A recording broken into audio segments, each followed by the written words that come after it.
of Adjustment meeting. We will be dealing with each application in the order of the agenda. This is a virtual public meeting and we ask for everyone's patience. And I would also like to note that this is a statutory public meeting. The committee will make their decision following each application.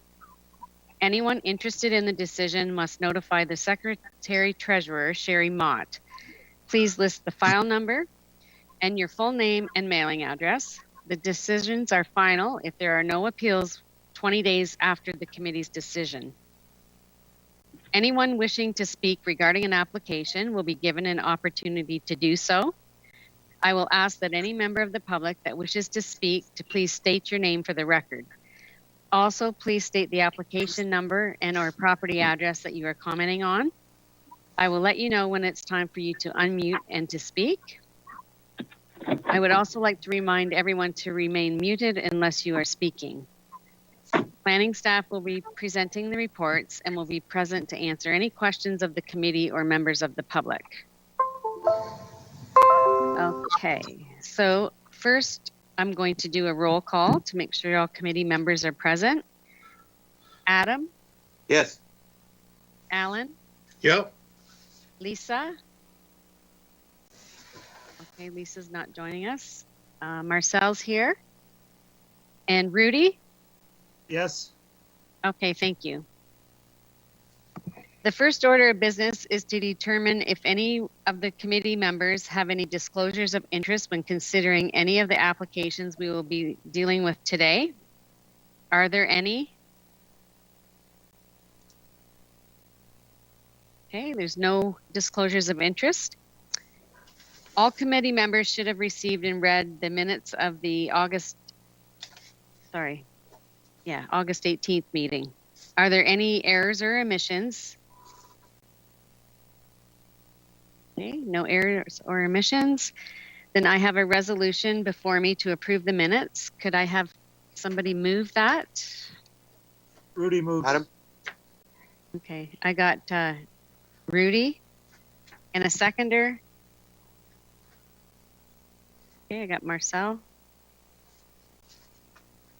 Okay, all in favor of approving the minutes? Adam? Yes. Alan? Yep. Marcel? And Rudy? Yes. Okay, the minutes are approved. Okay, the first order of business is to deal with conditions from the application that we approved in August. And it's file number BNPL 2021175. The applicant is Michael Bergman, and the address is 679 Wyndham Road 5, Teeterville. And the committee approved the application subject to conditions, which we now have the conditions before us. Okay, are there any comments from planning staff? Through the chair, planning staff do not have any comments with regard to this, just that the 9 conditions outlined here are supported by the departments as well as the general manager and chief building official with regard to condition 2. Okay, thank you. Do committee members have any questions for the planning staff? No questions? Is there an applicant or agent that wishes to speak with regards to these conditions? Yes, Dave Rowe. I am the agent for the applicant. Can you hear me? I can hear you, Dave. Yes, thank you. Yeah, we object to condition number 2. That's regarding spatial separation.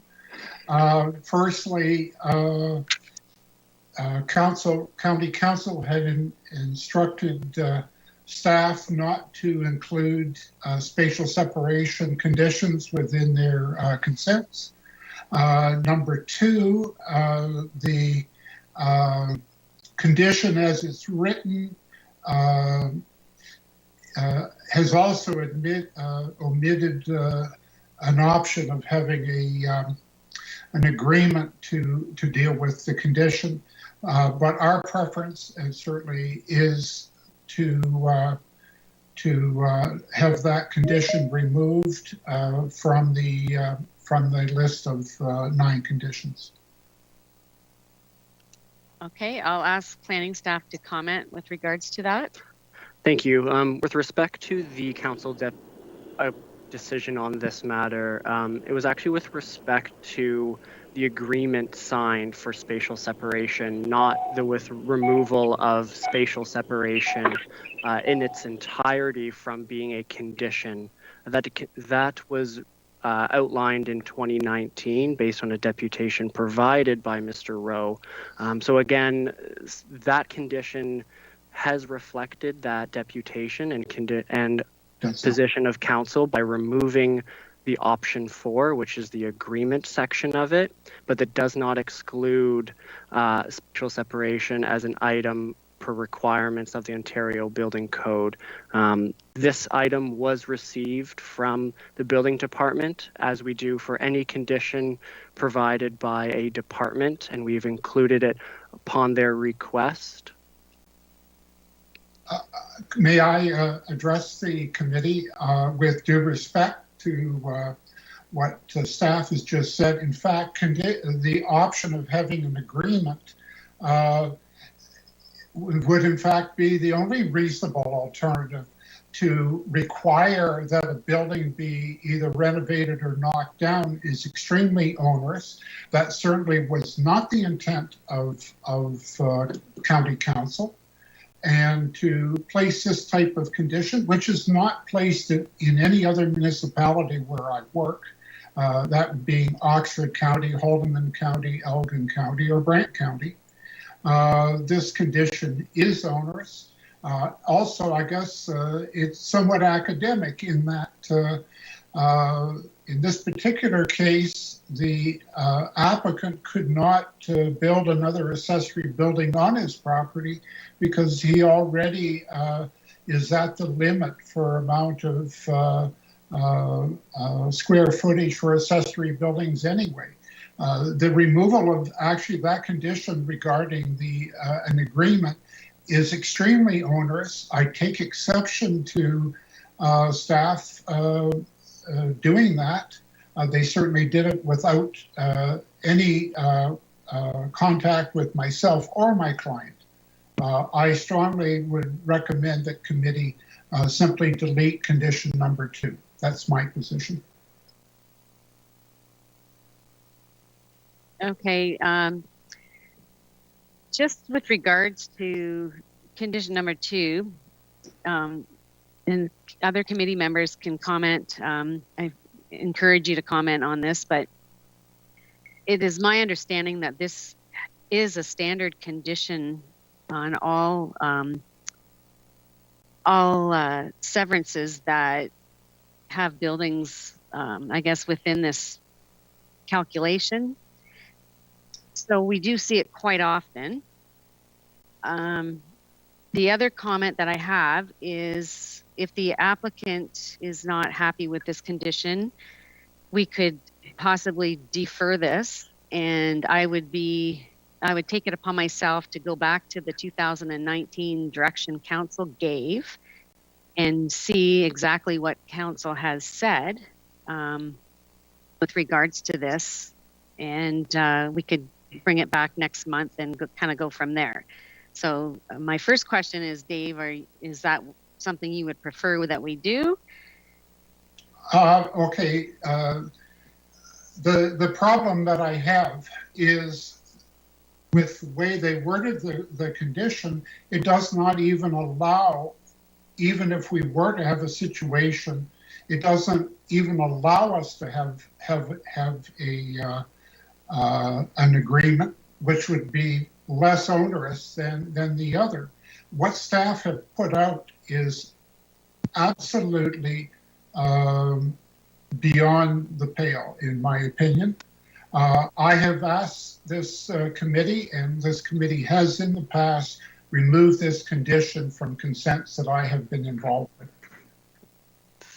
Through the chair, if planning staff may respond, I have the actual 2019 deputation here and the decision from Councillor Rabbits, which was Councillor Chopin Rabbits. What this condition says is, and that council directs staff to remove the requirements for spatial separation agreements as a condition of severance for future applications as applicable. We have done that through this by removing that agreement as a option, and left the three other options as it relates to spatial separation. Okay, if that is the case, I would agree that we should defer this application. I will be making a further deputation to County Council on this. What staff are putting out is totally, in my opinion, unacceptable and unprofessional. Okay, just with regards to that, and I'm directing this to planning staff, is it within our ability to add that condition back in? So the condition of having agreements? Through the chair, yes, you are able to do that, but it should be clear that this is council directive, that it should not, agreement should not be brought forward as a condition for a severance. I respectfully disagree. The staff person that is speaking was not there. And I cannot imagine that County Council would place such an onerous condition. They have totally misconstrued the intent of County Council, in my opinion. And in my position, this is totally unacceptable. Through the chair, I'm reading just simply the minutes and decision from that meeting. Well, obviously, I will have to go back to County Council if that is the case. That is totally unacceptable.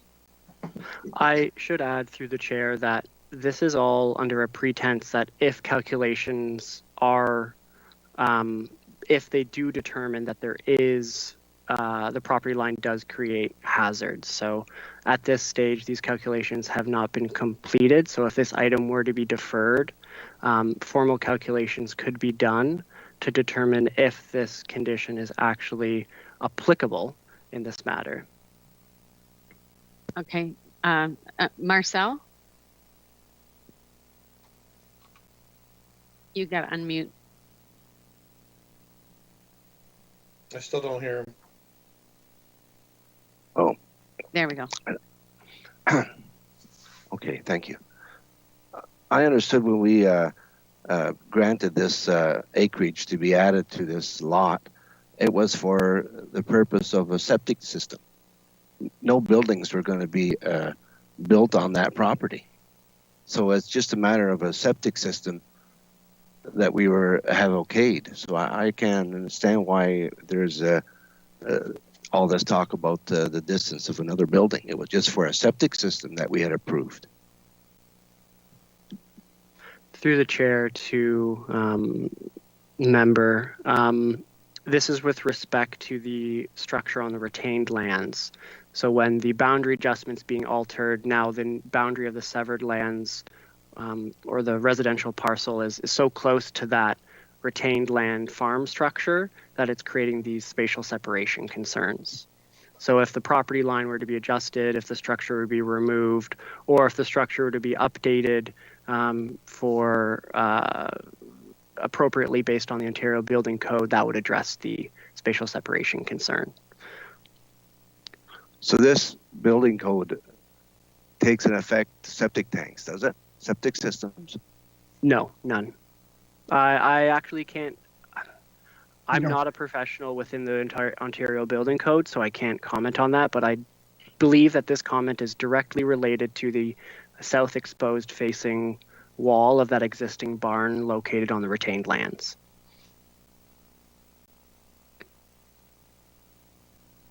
Okay, I'm going to go back to Dave. Yes. So would you I prefer? prefer that the matter then be deferred. I think that's probably the best option for committee, and will return at our discretion. Okay, because I would be happy to bring forward to the committee that we add the option for an agreement, just to move it forward. And it's my understanding that this may not even be an issue anyway. Okay, if that is the case, if the committee's prepared to put that as a condition, the agreement, then that would be fine. Okay. Yeah, I can live with that.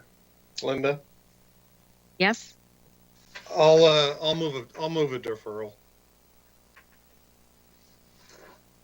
Okay.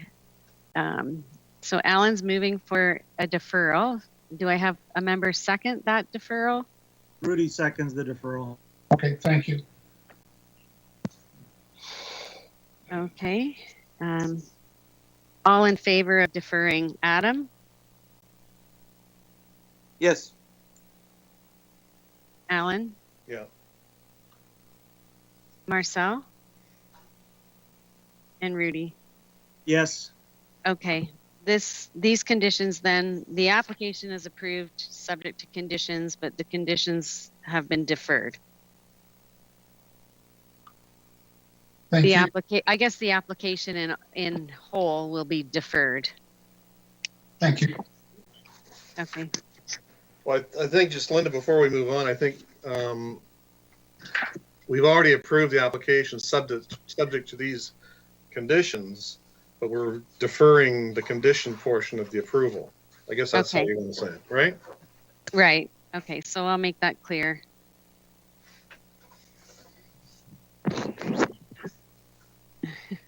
Okay. I'm just writing here before we move on. Okay. Just one sec here.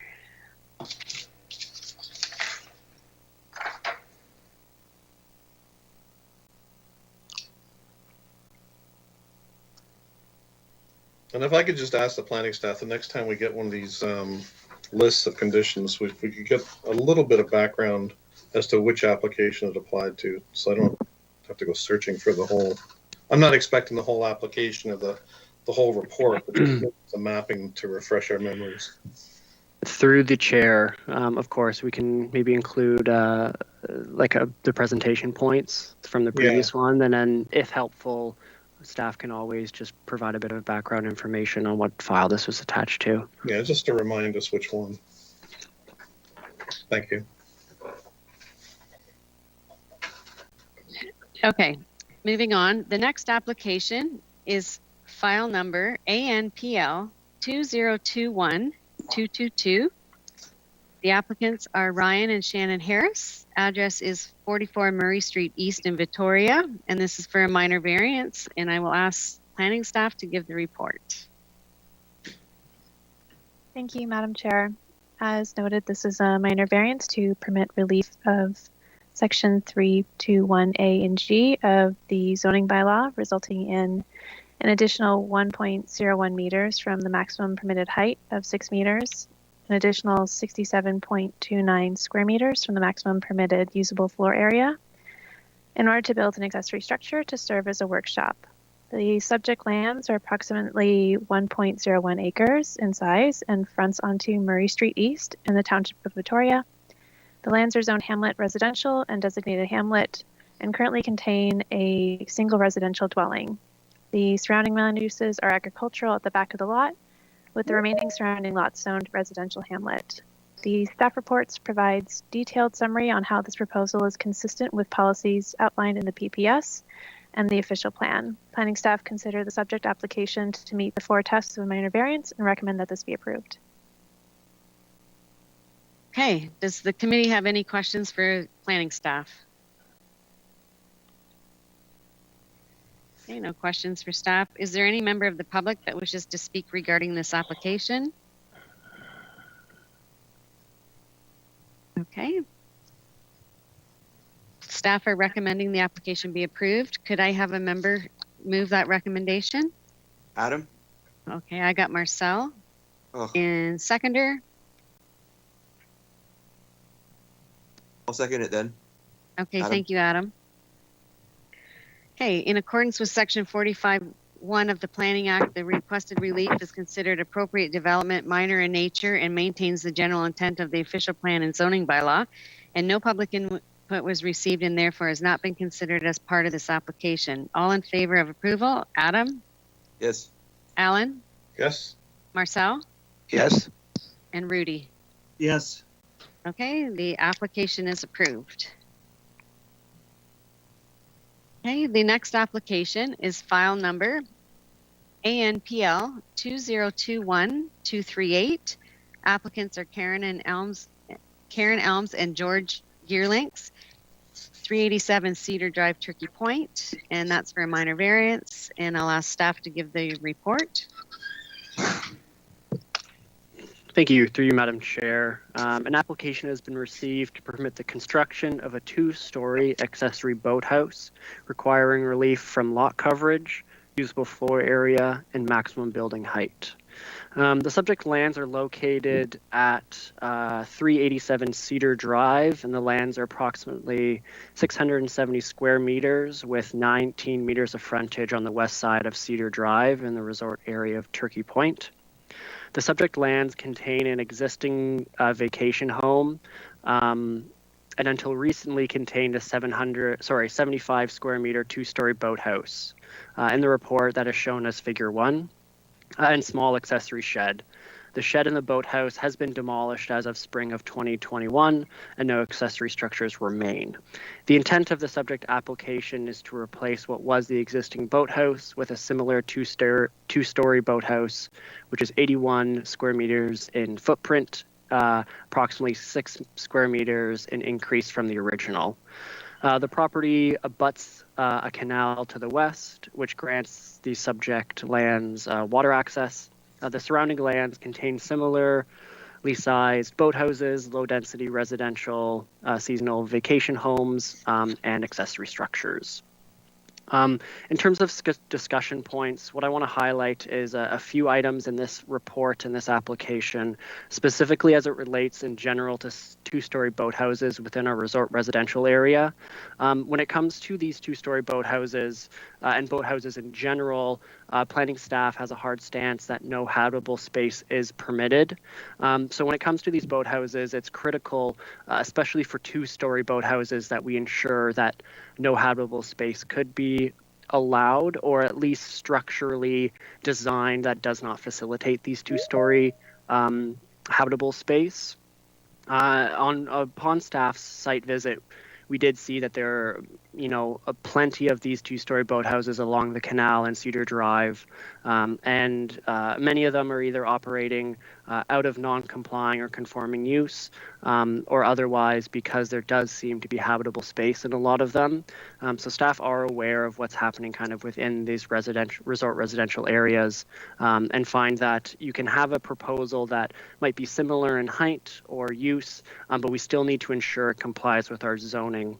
In terms of that item, staff are confident in this proposal based on what's been provided by the applicant. He has indicated in the plans that this area is only to be used for storage, and has further revised the actual design to eliminate some of those amenities that would possibly facilitate habitable space, such as, a large two-door entrance, kind of floor to ceiling windows, some of those things, and a higher ceiling. Those designs have been removed to be more in line with our requirements for non-habitable space. So, the windows are appropriately sized just for kind of a storage area, doors appropriately sized, and the height has been slightly reduced. Staff recognize that we have to go off of the word of these applicants, and from the works of the applicant, it's perceived that there's been attempts and efforts into ensuring that this is going to be non-habitable, but in the future, if this space is converted, it is possible that there would be impacts from bylaw in terms of enforcement. That was a little long-winded, but I just wanted to be kind of clear on where staff are coming from in terms of this application, as we do recognize kind of the existing built form that is this area. In terms of comments and actually anything from the public, staff haven't received anything to note, no public comments. and general technical comments from our development team didn't really highlight anything of significance. Planning staff would support this application, or I should say are supporting this application, and recommend it be approved, as we believe that the application does comply with the 4 tests of a minor variance. And if you entertain me for a second, I just want to go through those so they're on record in terms of this meeting. The application conforms to the general intent and purpose of the official plan because it is consistent with the resort residential policies by facilitating the replacement of a previously existing boathouse in an appropriate manner, which is compatible with the neighborhood and does not include habitable space.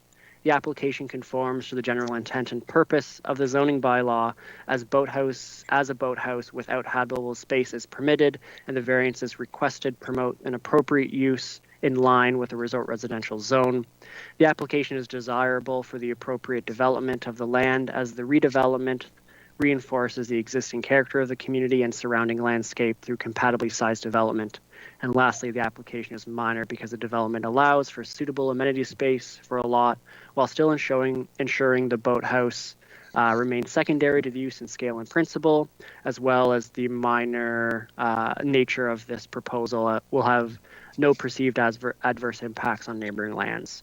As I stated, it's staff's opinion that the requested variances are supportable, and staff would approve the application and recommend its approval. Thank you. Thank you. Does the committee have any questions for planning staff? Okay, no questions. Is there any member of the public that wishes to speak regarding this application? And is there applicant or agent on the line with any additional information to add? Okay, staff are recommending approval. Could I have a member of the committee move that recommendation? Alan moves approval. Thank you, Alan. Seconder? Rudy seconds. Thank you, Rudy. In accordance with Section 45(1) of the Planning Act, the development and requested relief is considered appropriate development, minor in nature, and it maintains the general intent of the official plan and zoning bylaw. And no public input was received and therefore has not been considered as part of this application. All in favor of approval? Adam? Yes. Alan? Yes. Marcel? Yes. And Rudy? Yes. Okay, that application has been approved. The next application is file number BNPL 2021-194. The applicant is Connie Mayo, and the address is 1613 Villanova Road, Wilsonville, and that is for a severance, and I will ask that staff give the report. Thank you, through the chair. So this application is attached to the following application as well. So I might just speak kind of broadly about both, and then I'll go into the specifics. So the 2 applications before committee today are in regards to severances as attached to a proposed zoning bylaw amendment. So as you can kind of identify through the mapping provided on the slide, the 2 lots are proposed at the edge of Bealton. They are within the the hamlet boundaries, but the full lot itself includes agricultural lands as well as those within the designated hamlet area. So the proposed zoning bylaw amendment, which is before council, would facilitate a rezoning of the lands proposed here to be severed, so that they were zoned hamlet residential. So that is reflected in the reports before you. So to speak specifically to BNPL 2021-194, the application is to sever a parcel having a frontage of 52.59 meters, a width of 52.5 meters, and an irregular depth of 88.06 meters. You'll see the shape there on the slide. The total area would be approximately an acre, just over 4,000 square meters, and the retained parcel would have an area of approximately 17.17 hectares as a creation of lot in Bealton. So it is, again, as you can see, at that intersection of County Road 19 East and Villanova Road. And the subject lands are actively farmed. However, the lands that are subject, for the most part, we have a residential structure, but these two pieces do also fall within that urban residential boundary. So when we look at the policy, although there is active farmland within this area does fall within lands targeted for long-term growth of the community.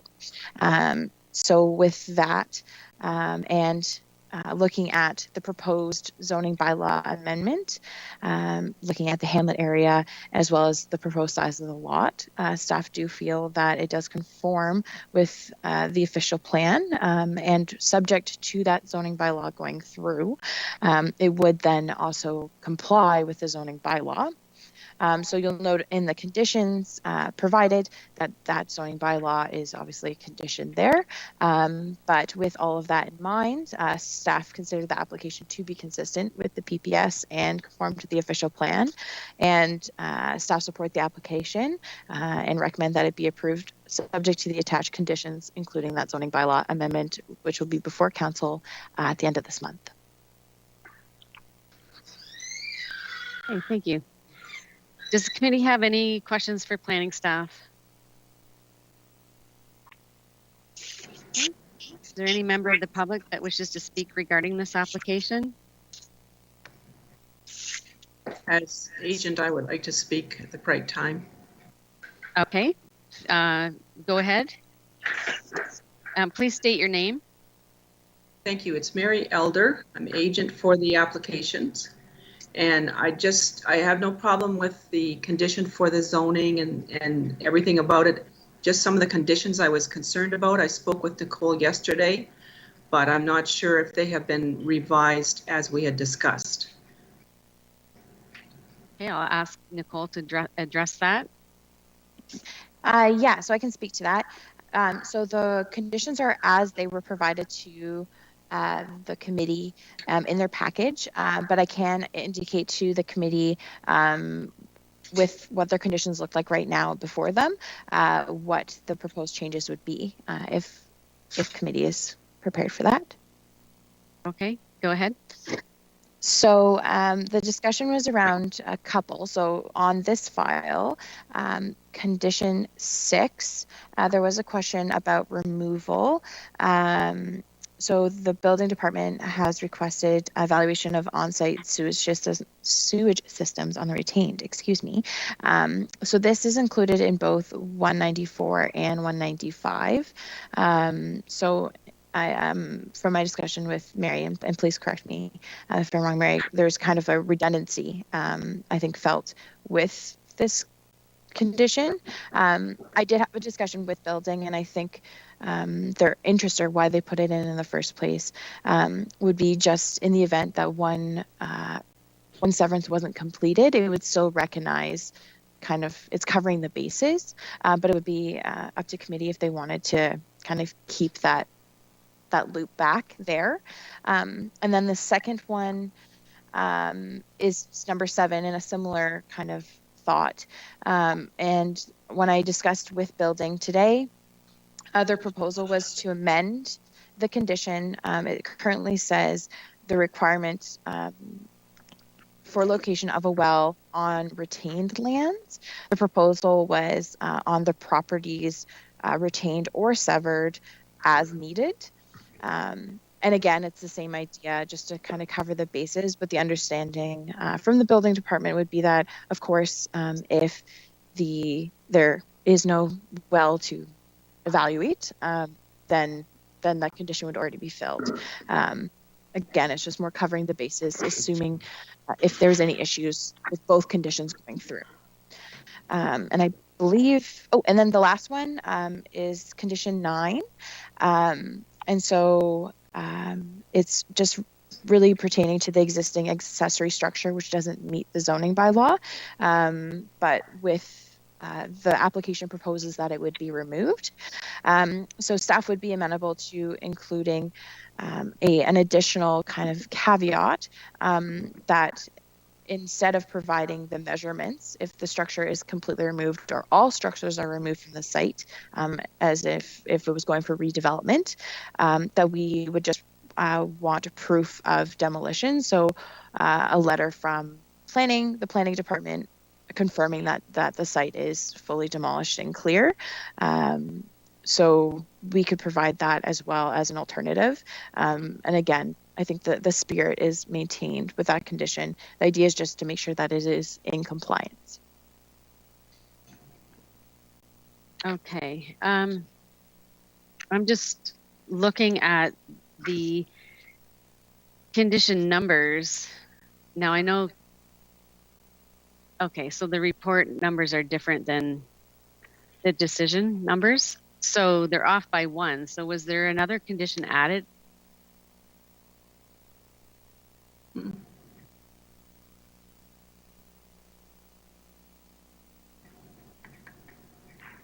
Sorry, so the one I'm looking at, what I was referring to as number 6, is the receipt of a letter from the building department. Okay, so that's number 7 on the, okay, Okay. so you just removed the A and B. Okay. I see. Okay, I've got it. Okay, so with regards to the retained lands, there's no structures on the retained land. Is that correct, Mary? 194 has a small accessory building that is to be removed. 195 has a house, a barn, a garage, and another small accessory building. Okay, but these conditions, it says to evaluate existing on-site sewage systems on the retained lands. And it refers to 195, which would be the correct Okay, I see. Okay. condition to be on. All right. And your issue with that then is what? Because the lots are to be sold, and I've heard from Dave McPherson likely to be completely redeveloped, I wondered if we could add or decommissioned, because they may or may not use that existing system that's there. Okay. So I'll throw that to planning staff. Can we add on those 2 conditions or decommissioned?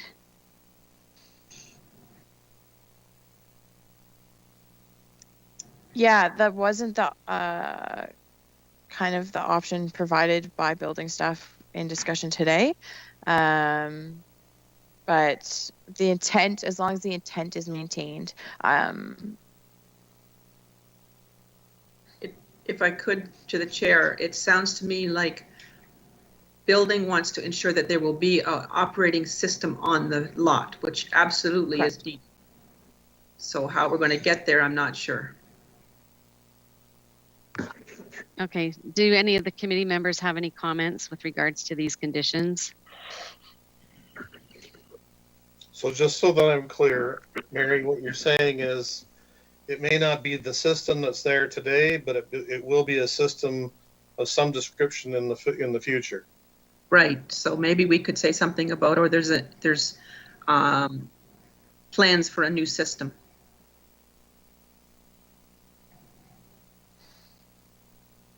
Okay. I think that still gets your intent, Nicole. Just you can word it any which way you want and get that intent as you desire.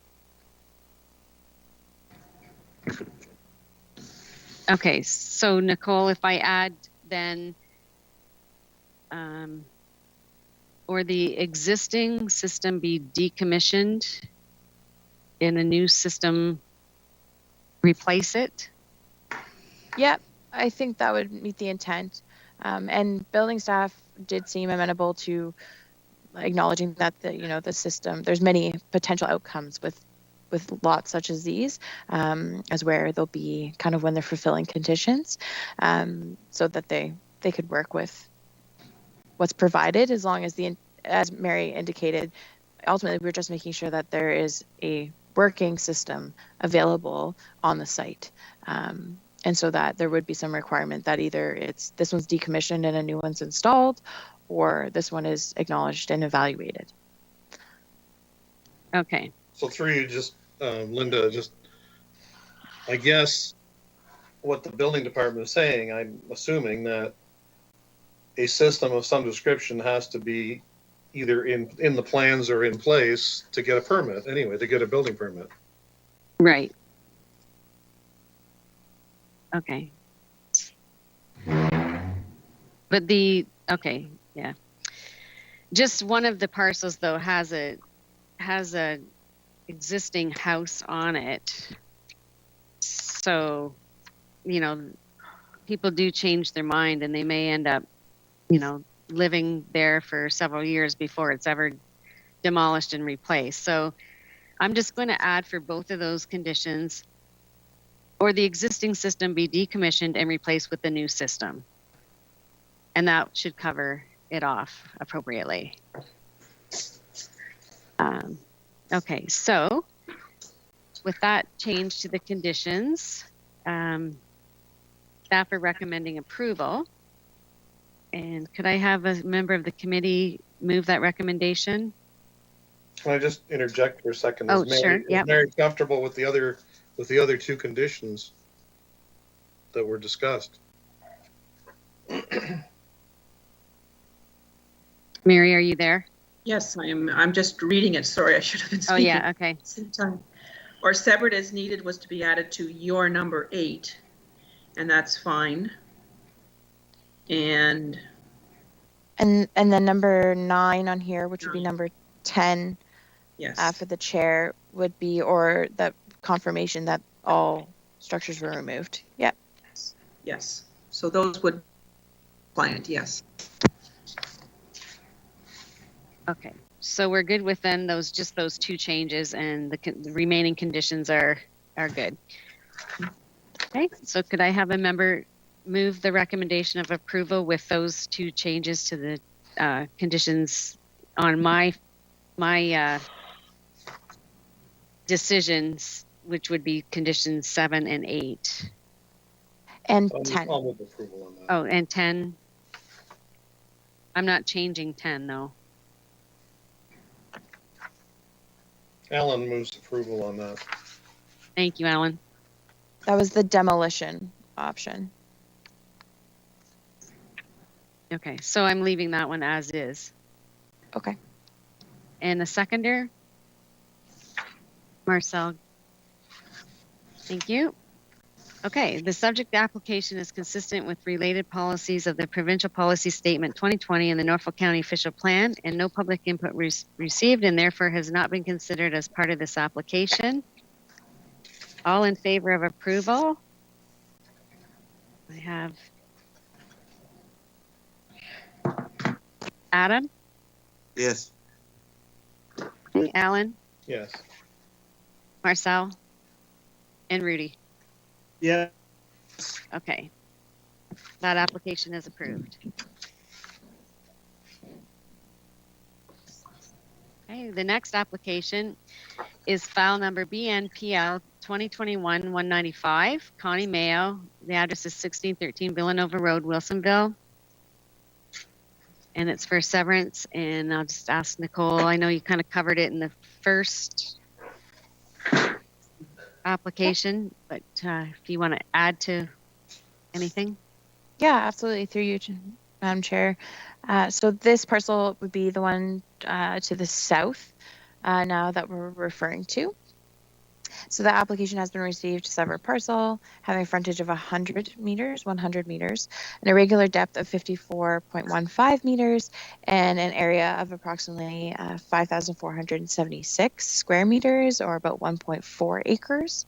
Again, having the retained parcels of approximately 17.17 hectares, or over 42 acres, as the retained, to create a lot within the hamlet of Bealton.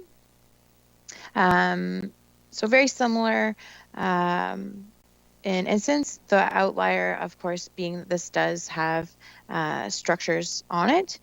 So it does include a single detached dwelling and related farm-related structures, 3 of which are in close proximity to the existing residential dwelling.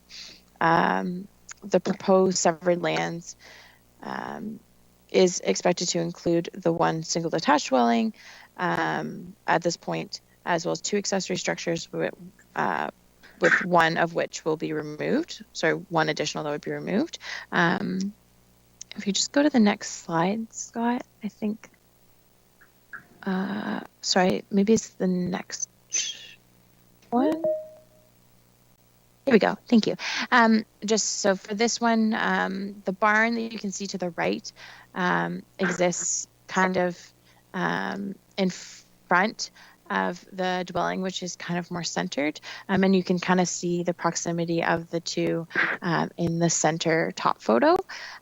So the request is that zoning, it doesn't meet the zoning in its current location, so that would be removed.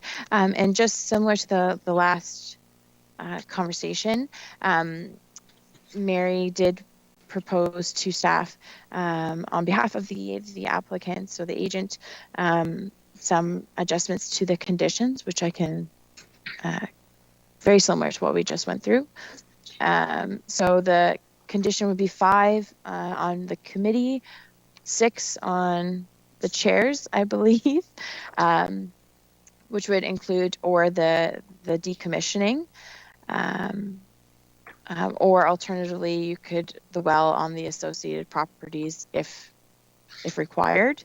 And then the same or similar provision exists under condition 7, which I believe is condition 8 of the chair, speaking to the removal of the existing accessory structure, which is non-compliant, or the alternative would be if as opposed to showing measurements, kind of showing that or doing a survey, we could do a confirmation of removal. And staff would be amenable to that as well. Okay, thank you. Does the committee have any questions for planning staff? Okay, no questions for staff. I just have one question. So if we have those conditions on the other application, are they required on both? Can we just remove them from this application? So they actually refer to different structures. Okay. Good enough. If you're referring to the second one. So the first one refers to there's an accessory structure on the parcel proposed under the application ending in 194.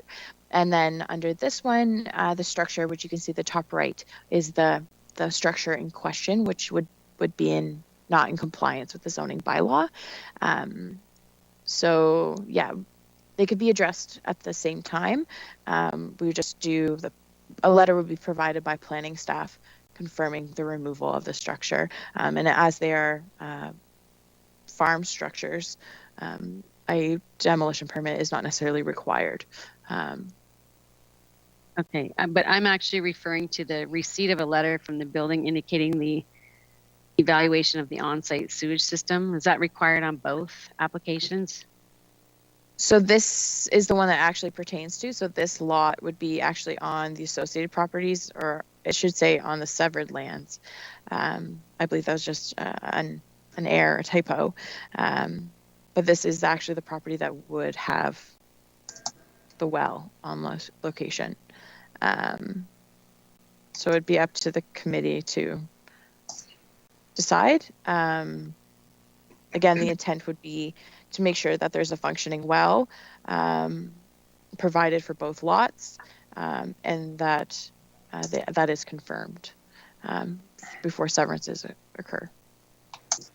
So if we were to have the same condition as the previous application on this one, that would cover it, right? Yep. So severances are to occur with appropriate servicing being possible. So yeah, if it's decommissioned on the site or articulated that a well is a new well has been located, both sites would need to show that they are serviceable. Okay, thank you. Okay, any other comments, Marcel?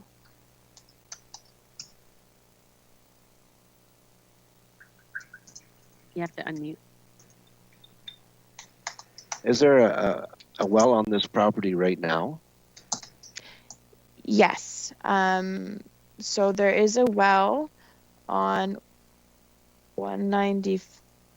I'm just going to the slide here. On 195, and there's a condition.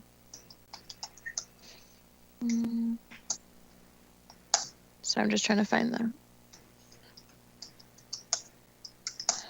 In 194, if I could speak, Ms. Chair, through the chair. Yes, go ahead. Yep, please. There is a road, there are conditions to remove that well, to decommission it and widen the road. So a new well will be needed on 194 and a new well on 195. And you can see the existing well in the picture that's being displayed right now, the round circle right there. Yep. It's part of the road widening. Thanks, Mary. Yes, and there is a condition referring to that. Under 194, it'd be condition 3 for the committee, and 4, obviously, for the chair, under the 194. Okay. That's fine, Madam Chairman. Okay, so what I'm just going to do is add the same amendment to the conditions as the previous application. So it's going to state, or the existing system be decommissioned and replaced with a new system, just to make it simple. So if the committee's okay with that, we have a recommendation for approval subject to the conditions as amended. And can I have somebody move that recommendation? I would just ask first, is that's acceptable to the applicant? Is that acceptable, Mary? Thank you, through the chair. There was one other one that I had concern about, and it's number 5, which is number 6 for the chair. And that's talking about having a well on the retained lands. And we don't need a well on the farmlands. We only need it on the two severed lots. Through the chair, I think that was an error. That's the typo. I think it was supposed to say severed. The building department suggested the associated properties just to address that the well needs to be on the 2 proposed severed, or the decommissioning.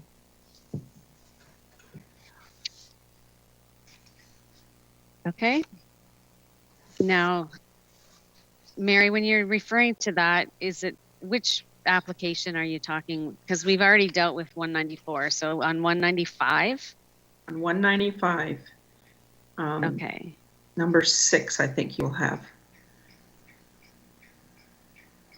Talks about there being a requirement to have a new well. Well, the farm is not going to have a well.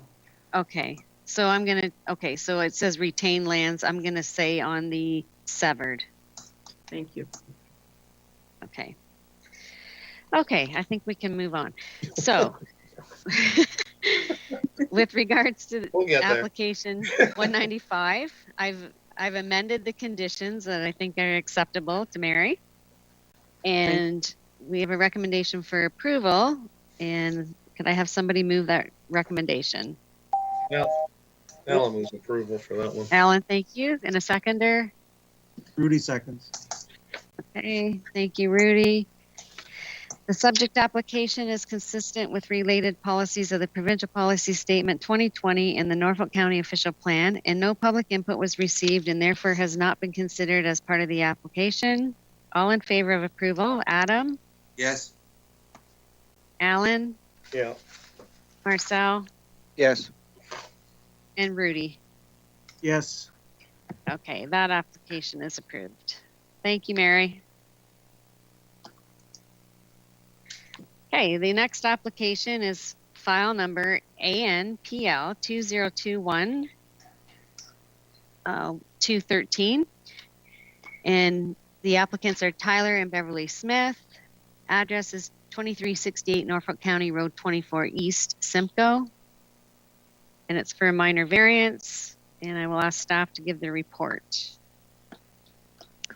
Thank you, Madam Chair. As noted, an application is received to provide relief of 49 square meters from the permitted usable floor area of 200 square meters in order to build an accessory structure. The subject lands are approximately 0.96 acres in size, and they front onto Norfolk County Highway 24 East in the township of Woodhouse. The lands currently contain a single residential dwelling and existing garage. The surrounding land uses are mainly agricultural in nature, with several rural commercial zoned lots nearby. Since the properties have merged into one lot, there are 2 driveways. We are flagging to the applicant comments from the development engineering that they do not support the variance due to bylaw 2016-32. This bylaw is not articulated in planning policy, so this is not a condition of severance, but it has been noted in the report, so the applicant is aware of what is needed to be compliant for Norfolk County. The staff report outlines in detail how this proposal is consistent with the PPS and official plan. We consider the subject application to meet the 4 tests of a minor variance and recommend that it be approved. Thank you. Okay, does the committee have any questions for planning staff? Okay, no questions for staff. Is there any member of the public that wishes to speak regarding this application? Okay. Staff are recommending approval. Could I have a member of the committee approve or move that recommendation? Marcel approves. Okay, Marcel, and a seconder.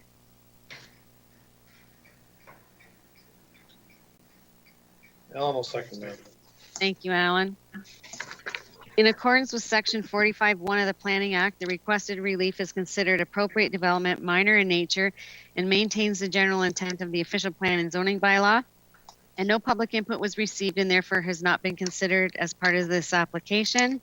All in favor of approval? Adam? Yes. Okay, Alan? Yep. Marcel? Yes. And Rudy? Yes. Okay, that application's approved. Okay, the next application is file number BNPL 2021-231. And the applicant is Michael Haley, 1634 Wyndham Road 3, Scotland, and it's for a severance, or a boundary adjustment, I should say. And I did receive, which the committee has a copy of, I received correspondence from the applicant, and I'm just going to kind of go over it quickly for the committee. So I'll read it. It might be a little lengthy, but I'm going to read it all. Okay, so they're writing to provide information and answers to the questions with regards to the lot adjustment or the boundary adjustment. Stephanie Haley, she works at the Haldeman Norfolk Health Unit, and her husband Michael he works in agriculture. They've lived there about 12 years, and when they purchased the property, there were stakes in the boundary. The farmland encompassing this space was a strawberry field, and they measured the property based on the existing stakes that were there at the time, 12 years ago, and they built their home as it is today. The strip of land in question runs along the west and south edges of their yard, and it's approximately 5 meters wide and 3 meters respectively. They planted a tree line that first year along the west side, and they measured from the original stakes, leaving enough room for natural growth and expansion for the trees so not to encroach on the neighboring farmland. The trees are now 15 to 20 feet tall. Throughout the property, there are 2 underground systems that have been installed, an underground electrical wiring system and also an underground watering system.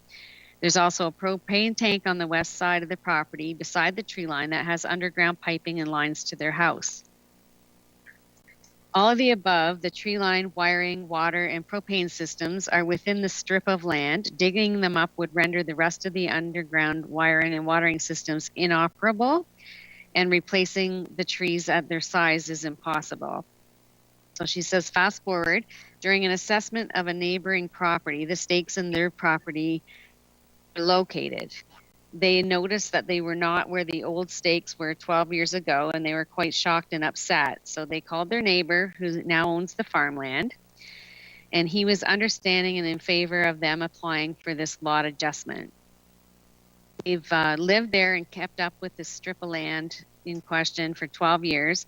They have no plans to build anything on it otherwise, or to have any animals or any other part of their on that or any other part of their property. They're requesting that we approve the minor variance. They have the support of the budding property owner, or the current property owner, and they just feel that moving the tree line and all the systems, the watering system and the wiring, etc., would be very timely, costly, and disruptive to the immediate surrounding land. It was a mistake, an honest mistake they made 12 years ago, and they're trying to correct that. And they feel that this adjustment won't cause any problems because they've always assumed it's part of their property. It hasn't been farmed. Anyways, so they're basically explaining how all of this came to be. And anyway, we'll ask the staff to give the report. Thank you. Through you. As articulated, this is for a boundary adjustment. The frontage would be 5.9 meters. It would have a width of 66.8 meters and a depth of 64.6 meters, having an area of approximately 597.2 square meters, or about 6,428 square feet. So just to articulate, so staff are recommending refusal. I would note that we also just received that email today. But I just wanted to note that staff recognize that refusals are uncomfortable to the committee and the public, and for us. And we don't take them lightly when we're going through the process, and every application equally gets the time and thought of staff, but we take special care before ever recommending any type of refusal.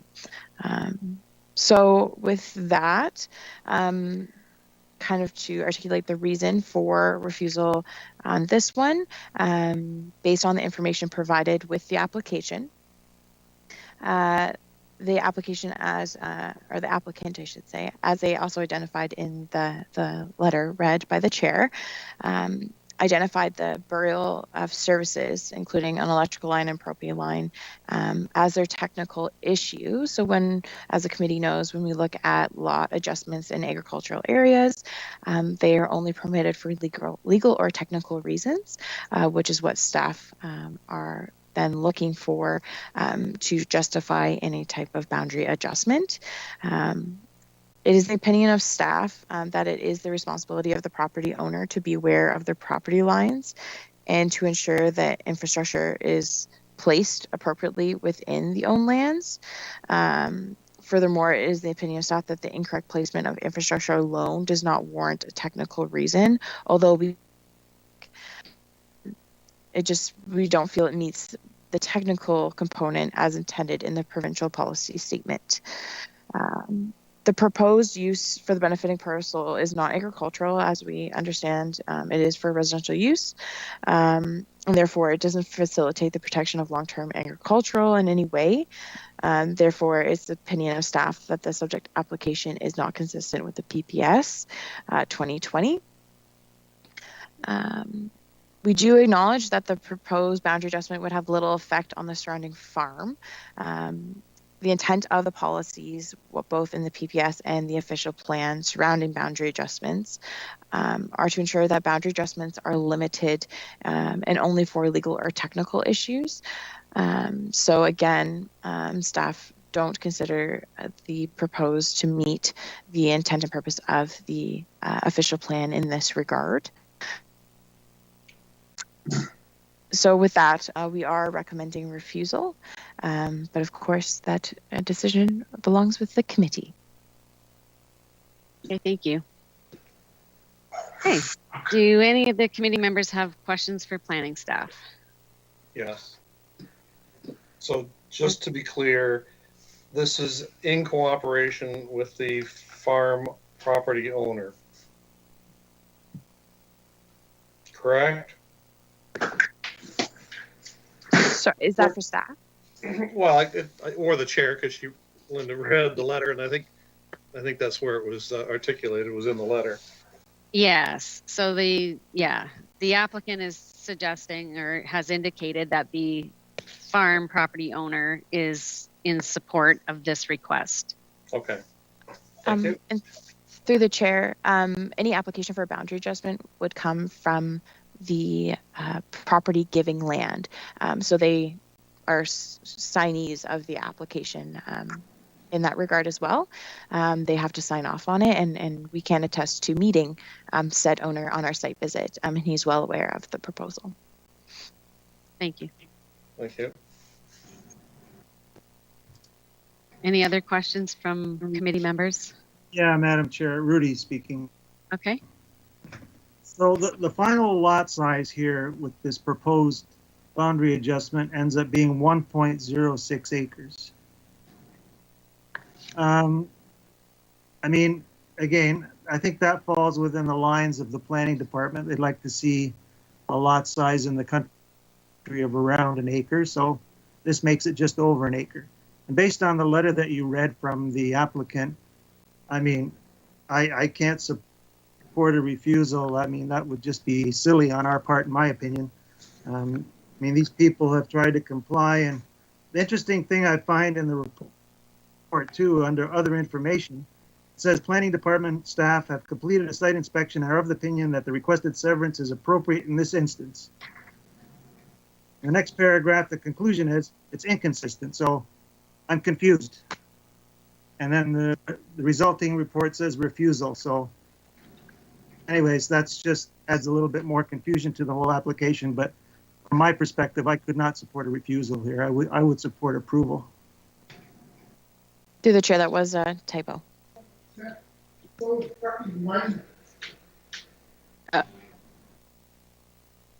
Okay, sorry. Any other committee members with questions? Okay, and is there an applicant or agent on the line with additional information? Yes, I'm here, Mary Elder. Thank you, Mary. So my first question was going to be, did you get that letter? But you did. So I think the applicants have really clearly explained what the situation is. My perspective as far as the provincial policy statement is it talks about minor boundary adjustments. And I think if anything is minor, this certainly is. And so that's why I have supported this application. If there's any other questions, I'm here. Thank you, Mary. I would just like to also point out, as Rudy just did, about the other information in the report. And I don't know if that was, Nicole, what you were referring to as a typo? Okay.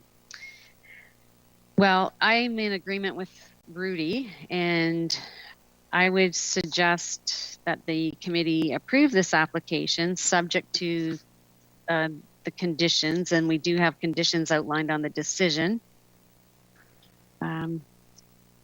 Any other discussion from committee members with regard to that? Yes, I have a question, I guess through you to the staff there, Chairperson DeHaan. Yeah, so I guess my question is, if we go ahead and approve this anyway, and I guess we would be kind of setting a precedent for this sort of thing if we do approve it. What would the potential, I guess, downside of that precedent being set, or what, you know, what is the worst case scenario? Like, what are we doing here that if we set a precedent, what could go wrong? Nothing. Not a fucking thing. I can hear you, Dave.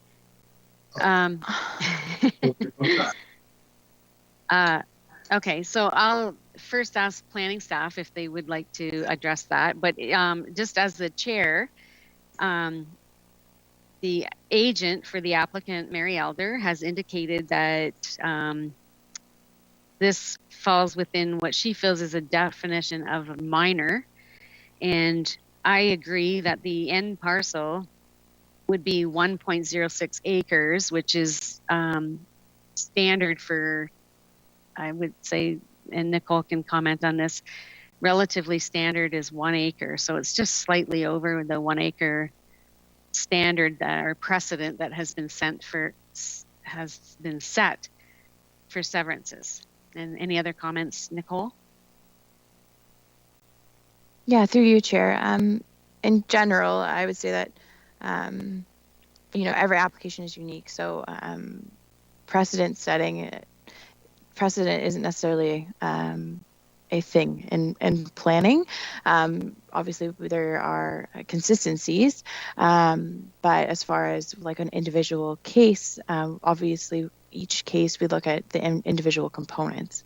So as far as being concerned about kind of opening a floodgate of some sort, I think the committee can rest assured that that wouldn't be a concern, and that staff, we always look at each individual file, and recognize that there, with any sort of boundary adjustment such as this, there is kind of an element of gray, and so each one is looked at individually, and therefore every committee decision would be looked at individually as well. So I think as far as future implications, it shouldn't be a concern in regard to this file. Okay, thank you. Okay, any other discussion from committee members? Okay, I'm going to suggest that we approve this subject to the conditions provided. And could I have a member of the committee move that recommendation? Rudy moves approval, Madam Chair. Thank you, Rudy. And a seconder? Alan seconds that. Thank you, Alan. Okay, so the proposed lot addition is consistent with the provincial policy statement 2020 and does conform to the Norfolk County official plan and sorry, I'm tongue-tied here. And no public input was received and therefore has not been considered as part of this application. All in favor of approval? Adam? Yes. Alan? Yes. Marcel? Yes. And Rudy? Yes. Okay, that application is approved subject to the conditions. Thank you. Okay, the next application is file number BNPL 2021-240. The applicants are Marco and Mary as a party, and the address is 818 Concession Road 5 Woodhouse, and it's for a severance, and I will ask staff to give the report. Thank you. Through you, Madam Chair. A proposal has been received to sever a parcel having an area of 7,052 square meters and a frontage of 87 meters and retain a parcel having an area of approximately 28.5 hectares as a severance of a dwelling made through surplus farm amalgamation. The site specifically, the subject property is around 70 acres in area with 380 meters of frontage on the south side of Concession 5 Woods End in the geographical township of Concession 5 Woodhouse. The lands to be severed are around, like I said, the 7,000 square meters. The proposed severed lot would contain several accessory structures, a large pond, and a dwelling. Both the severed and the retained lands would maintain frontage along Concession 5 Woodhouse. The retained lands are vacant from structures but actively farm. Planning staff are recommending refusal on this application. We found that the proposal, though a surplus farm severance, meets our requirements in terms of the reasons for a severance being additional being excessive or a surplus dwelling to an existing farm need, found that the amount of land being requested is in excess of what is typically approved and also supported through our official plan and provincial policy statement. Specifically, I'd reference that through the PPS, it does give guidance to these sorts of surplus farm severances, and then indicates that the area should be based on minimum size needed to accommodate appropriate septic and water services. The amount of land needed, I believe, does not comply with that requirement, simply because it's absorbing a large irrigation pond or just pond that does not have any relevance to the surplus farm severance in and of itself. If there was land needed for this, for the septic or for water servicing, that land actually should be dedicated towards the west, as that's where the septic and well is. But through this review, it's clear to staff that the size just doesn't comply with what our minimum standards are. As we were just discussing, staff like to look at around a 1 acre parcel, and anything more really does need that justification. And we just don't find that there has been justification provided for this, for the extent of the lands here. It's that reason that staff are recommending refusal on this application and await committee's decision. Okay, thank you. Does committee members have any questions for planning staff? What's the acreage on the proposal? Through the chair, it's around almost 2. It's Okay. around 1.8. Okay. Sorry, 1.7 acres. Any other questions for planning staff? Yes, Madam Chairman.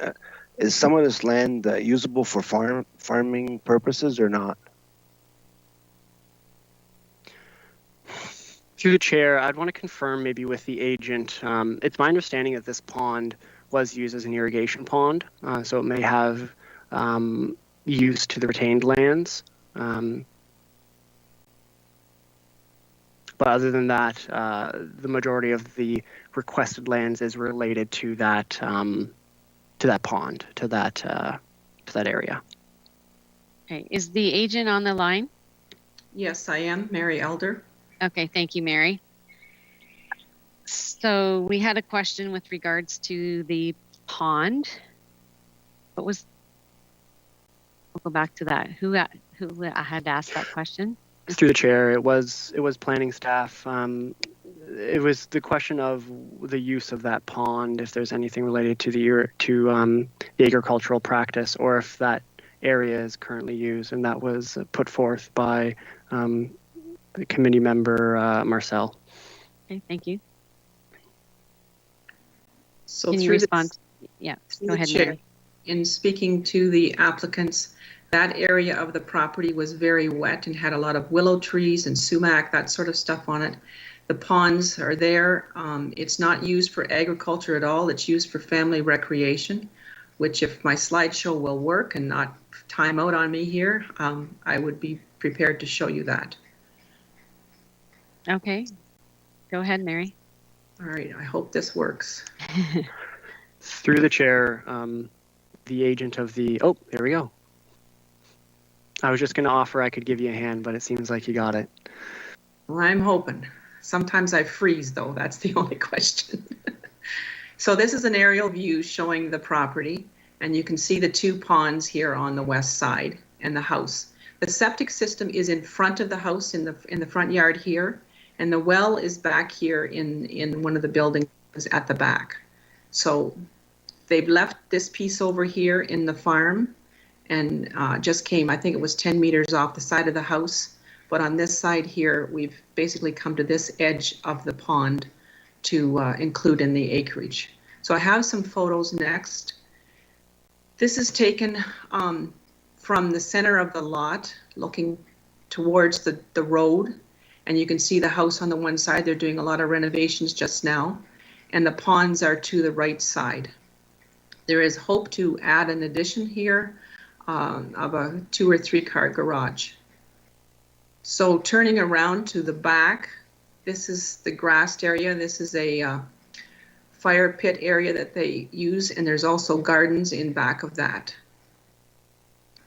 So this is a bit more of a close-up so you can see the ponds, the willow trees that are there, and how deep these things are. This is a view looking towards the road. You can see there's at least a meter there in depth before you hit the water this time of year. And this is just one of the willow trees, so you can see they've been there for a long time, and there's certainly a lot of water if you've got willow trees. So to think of filling it in and farming it somehow, I think it's always going to be a wet area that's going to be difficult to farm. This is just a close-up of the fire pit to show across the second pond that sits between those 2 willow trees. This is the back of the house, again, where the renovations are, and the pool. You'll see there's a large utility pole right there with the yellow support wire cable to it. And we're going to talk about the condition to have the hydro separated from the retained lands. And I'll explain that, and Mary's going to explain something about that in a minute too. But that's the rear of the house. So going back again to the area by the ponds in front of the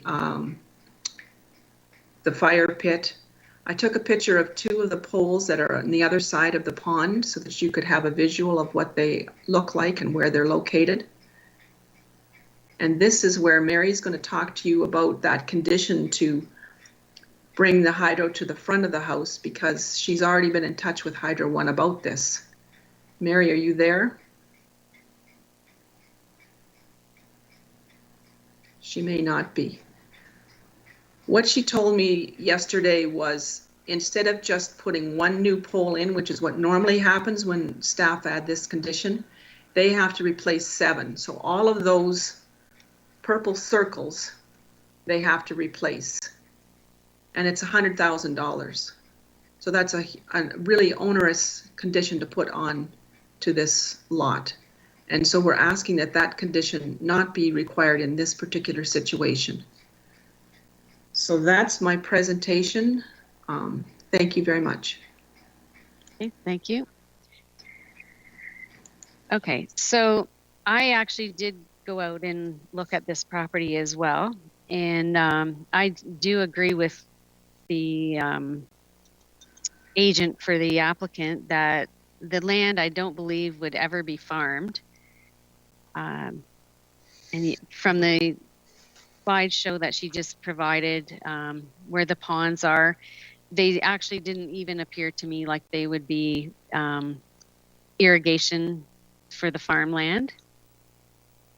So with regards to this application, I am in support of the severance, and I'll put it out to the committee. If there's any other discussion, please feel free to ask questions of staff or the agent.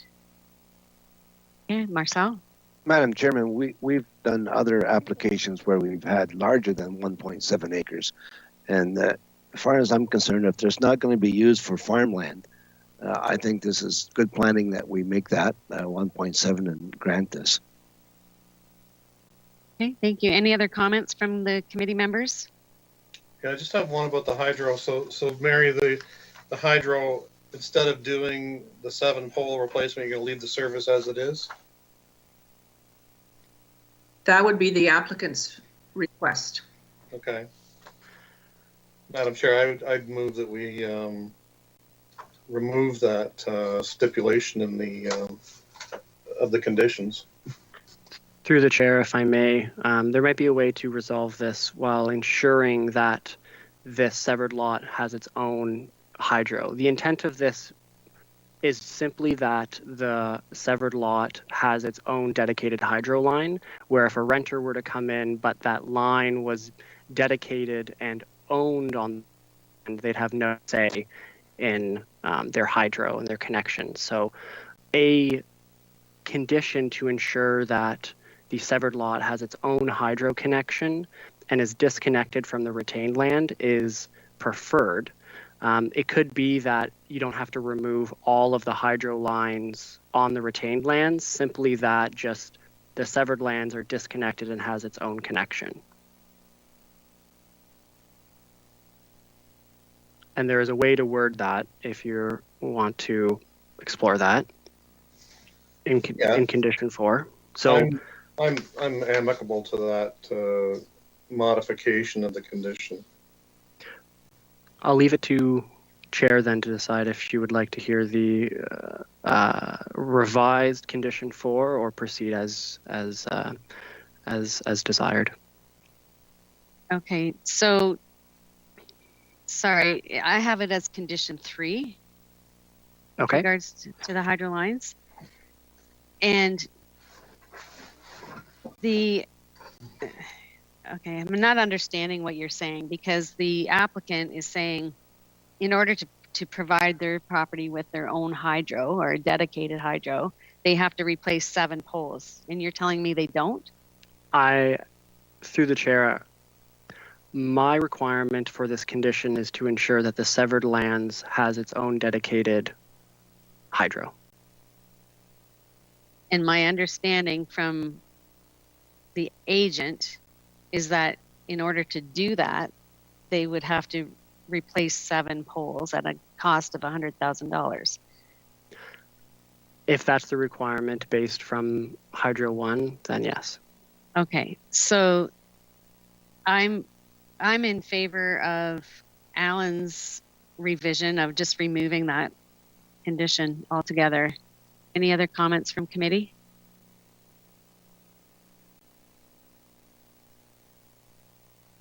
Okay. Planning staff would add one other item which was discussed with Ms. Elder, and I'm not sure, Madam Chair, if it's on your condition list. It's condition number 2 and 5 in the staff report as it relates to concerns of a new entrance for the retained land, new permitted entrance. The condition, so 2 and 5, are repeated and also are not required. And staff would be removing or requesting, if this were to be approved, that those 2 conditions be removed. So again, number 2 and 5 related to the entrance permit. Okay. So those conditions on the decision before me have been removed. Great. Okay. So then I'm going to request that the committee approve this application, and it's subject to conditions with the removal of condition 3 relating to the hydro line. Okay, and could I have somebody move that recommendation? So I'll move that, Linda, with the removal of conditions, and on my page, different from yours, condition 2, 4, and 5, which is the duplication of the entrance permits and the hydro condition. Okay. So I guess your numbering is out of sequence compared to ours? Yes, it's been updated to remove the entrance clauses. So on my page, it'd be 2, 4, and 5. Okay. Yep. Okay. I've got that. And I'll move that. All right. Thank you. And a seconder? I'll second that, Madam Chairman. Okay. Thank you, Marcel. Okay. The subject application is consistent with related policies of the Provincial Policy Statement 2020 and does meet the criteria of the Norfolk County Official Plan regarding surplus farm dwelling severances, and no public input was received and therefore has not been considered as part of this application. All in favor of approval? Adam? Yes. Alan? Yeah. Marcel? Yes. And Rudy? Yes. Okay, that application's approved. Okay, the next application is file number BNPL 2021-239. Applicant is Judge Poultry Farms Limited, and the address is 2383 Front Road, Normandale. And I will ask staff to give the report. Thank you. Through the chair, this is an application to sever a parcel having an area of 4,215 square meters and a frontage of 65 meters, and retain a parcel having an area of around 6.56 hectares as a severance of a dwelling made surplus through farm amalgamation. Both the severed and the retained lands front onto Front Road in the geographical township of Charlottesville. The retained lands are actively farmed and contain multiple agricultural-related dry shed buildings. There's no livestock, nor the site doesn't support livestock in the past. There are a few structures on the severed land, which I'd like to speak to. First and foremost, there is a shed that almost straddles that property line. It has been indicated in by the applicant that that structure is to be removed and been made a condition of this severance. From a policy standpoint, staff have reviewed this application, and no major discussion points were flagged, save and except the spatial separation item that was addressed previously has also been brought forward here due to the location of that eastern-facing structure with the subject lands. Other than that, no major concerns have been raised. Planning staff are in support of the application, as we find is consistent with the PPS and conforms to the official plan and the county's zoning bylaw as it relates to severances made surplus through farm amalgamation. Staff are recommending support in conjunction with the attached conditions. Okay, thank you. Does the committee have any questions for planning staff? Okay. Is there any member of the public that wishes to speak regarding this application? Okay. So staff are recommending approval. Could I have a member of the committee move that recommendation? Rudy moves approval. Thank you, Rudy. And a seconder?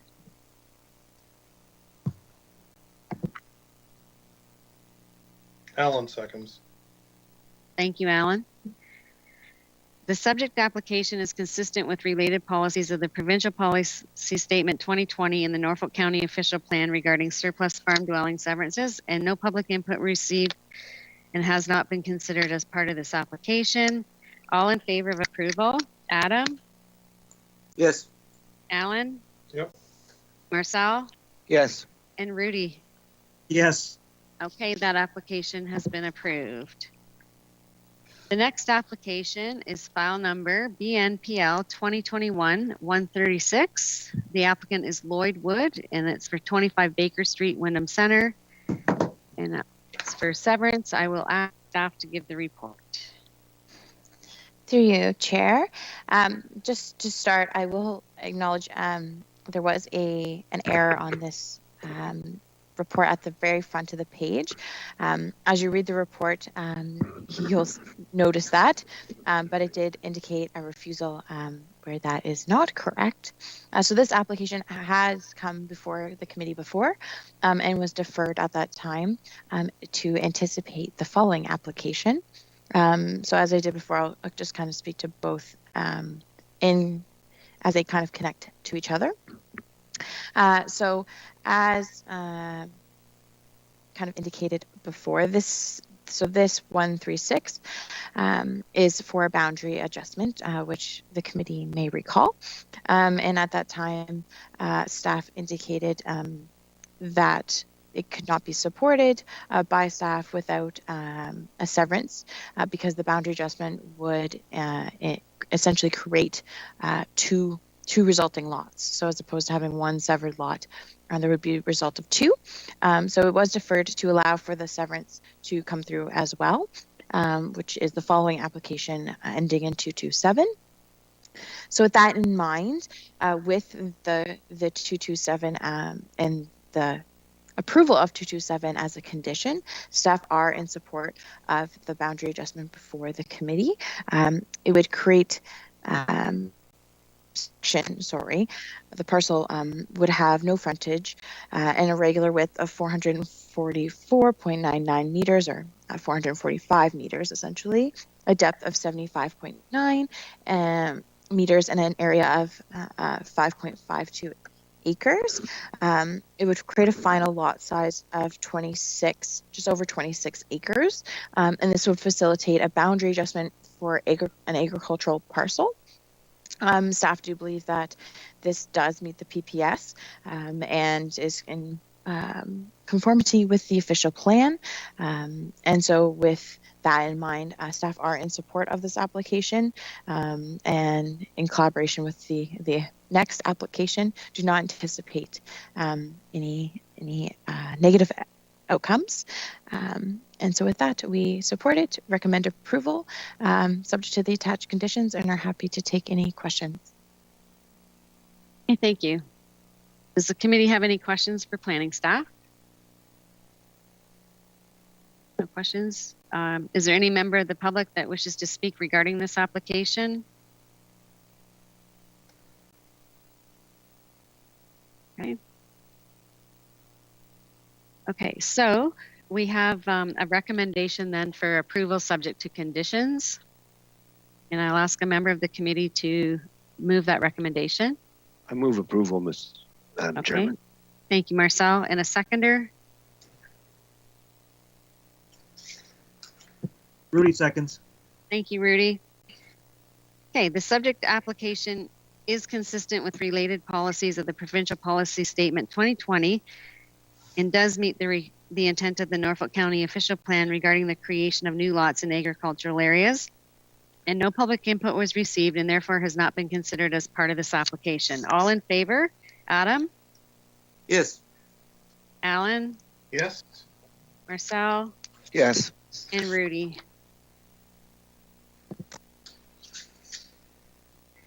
Rudy? Yes. Yes. Okay, thank you. Okay, the next application is file number BNPL 2021-227. Lloyd Wood is the applicant, and it's 25 Baker Street, Wyndham Center.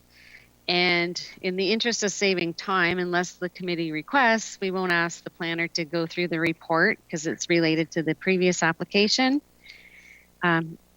Is there any questions from the committee for planning staff regarding this application? Okay, no questions. Any member of the public wanting to speak regarding this application? Okay, can I have a member of the committee move the recommendation for approval? Adam? Thank you, Adam. And a seconder? Alan? Thank you, Alan. The subject application is consistent with related policies of the Provincial Policy Statement 2020 and the Norfolk County Official Plan, and no public input was received and therefore has not been considered as part of this application. All in favor of approval? Adam? Yes. Alan? Yep. Marcel? Yes. And Rudy? Yes. Okay, thank you. That application is approved. The next application is file number BNPL 2021-208. It's John and Janet Cowan. The address is 1202 Highway 24 East, St. Williams. And it's for severance. And I will ask staff to give the report. Through you, Madam Chair. So this is an application of a parcel having a frontage of 15 meters, a width of 53.4 meters, and a depth of 100 meters, having an area of approximately 4,600 square meters, or about 1.14 acres, and retain a parcel having an area of 181 acres as a severance of a dwelling meets surplus through farm amalgamation. As mentioned before, staff do take refusals seriously, and this was recommended. Our recommendation for this report, I should say, is for refusal. So just to speak to kind of the logic behind that. So the main issue would be regarding residents of surplus to farming operations and what is required as part of a farm, and whether or not the last remaining habitable dwelling physically attached to a farm a consolidated farm operation can be severed. So in writing this report, which the committee I'm sure had a chance to review, staff did meet or set up a meeting with OMAFRA and the Ministry of Municipal Affairs and Housing to discuss this issue. And while we have come to the conclusion that in our professional opinion, or my professional opinion, that it doesn't meet the policies, staff admittedly can acknowledge that our local policies are a bit gray on the matter, or don't speak clearly to this issue. And so staff did meet with the agent on this as well. And so acknowledging that, of course, staff always respect the decision of the committee, and would not be upset, or to lack of better words, if the committee chose to go with a recommendation differing from staff's. Just acknowledging that the gray matter around this subject, it is of course up to the committee to weigh in on that issue. So staff, with that in mind, are happy to take questions about what has been provided in the report, but we'll leave that decision up to you. Okay, thank you. Does the committee have any questions for planning staff? Yeah, Madam Chair, it's Rudy speaking. I just want a little more clarification. What's the gray area? Yeah, so the main issue that staff articulated in the report is that the primary farm residence is being proposed to be severed. So the last remaining house physically attached to any of the associated farm properties is proposed to be removed. And in our policies, in the official plan, so the PPS is quiet on this specifically.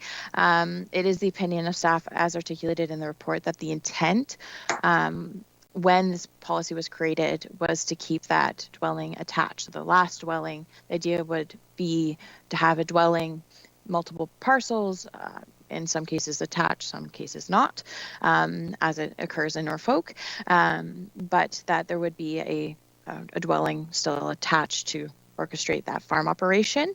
But the PPS doesn't articulate either way very clearly. So when we look to our official plan, we do have a policy under section 7.2.1b, and it identifies that a farm holding shall generally consist of all agricultural lots, the primary farm residence, associated farm buildings and structures, etc., etc. The proposed application would remove that. And while the policy notes the shall generally consist of policy, it is the opinion to maintain that primary farm residence that is listed. But we do recognize that shall generally consist of is not the strongest terms. And so with that in mind, we still provide the recommendation of refusal, because that we do believe that was the intent, but do identify that it's not as clear as maybe we would like it to be. Thank you. Is there any other questions for planning staff from the committee? Yes, Madam Chairman. I see here that we have a dead corner. If you do any type of farming, you can't work that land. And I'm just wondering if the planning staff would be aware of making it a straight line instead of always a 90-degree corner. Nobody can farm that. Nobody can put a piece of equipment in there. So I would suggest the next time that maybe we try to make it in a straight line instead of having a 90-degree corner. Okay, I'll have staff speak to that.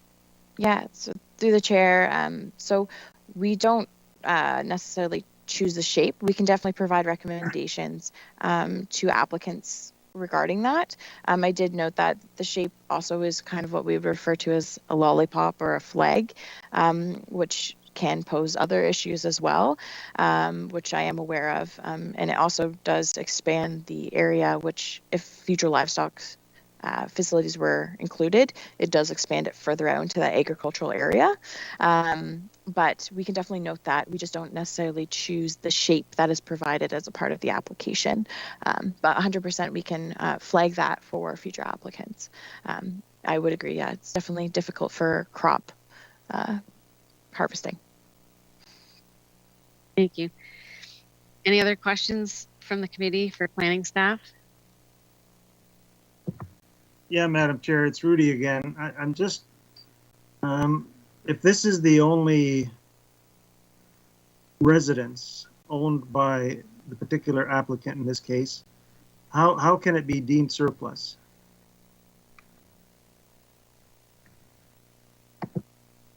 So through the chair, so to clarify, they do have another residence, but it's not physically attached to the farm, so it is a residential parcel. In it, that is the question I think before the committee.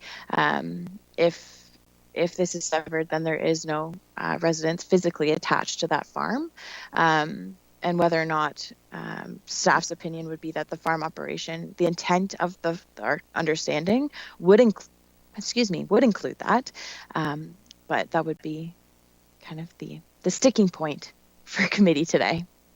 Okay, thank you. Is there an applicant or agent on the line? Yes, Dave Rowe. I'm the agent for the applicant. I'd like to give a little bit of background information. The planner is correct. The PPS does not speak either way to permitting the last house, so to speak, being severed as surplus. Nor does the Norfolk County plan specifically say that you must retain a house on one of your farm parcels, unlike other municipalities that I do work in, which do have specific policies to that effect. I'll give a little bit of background information.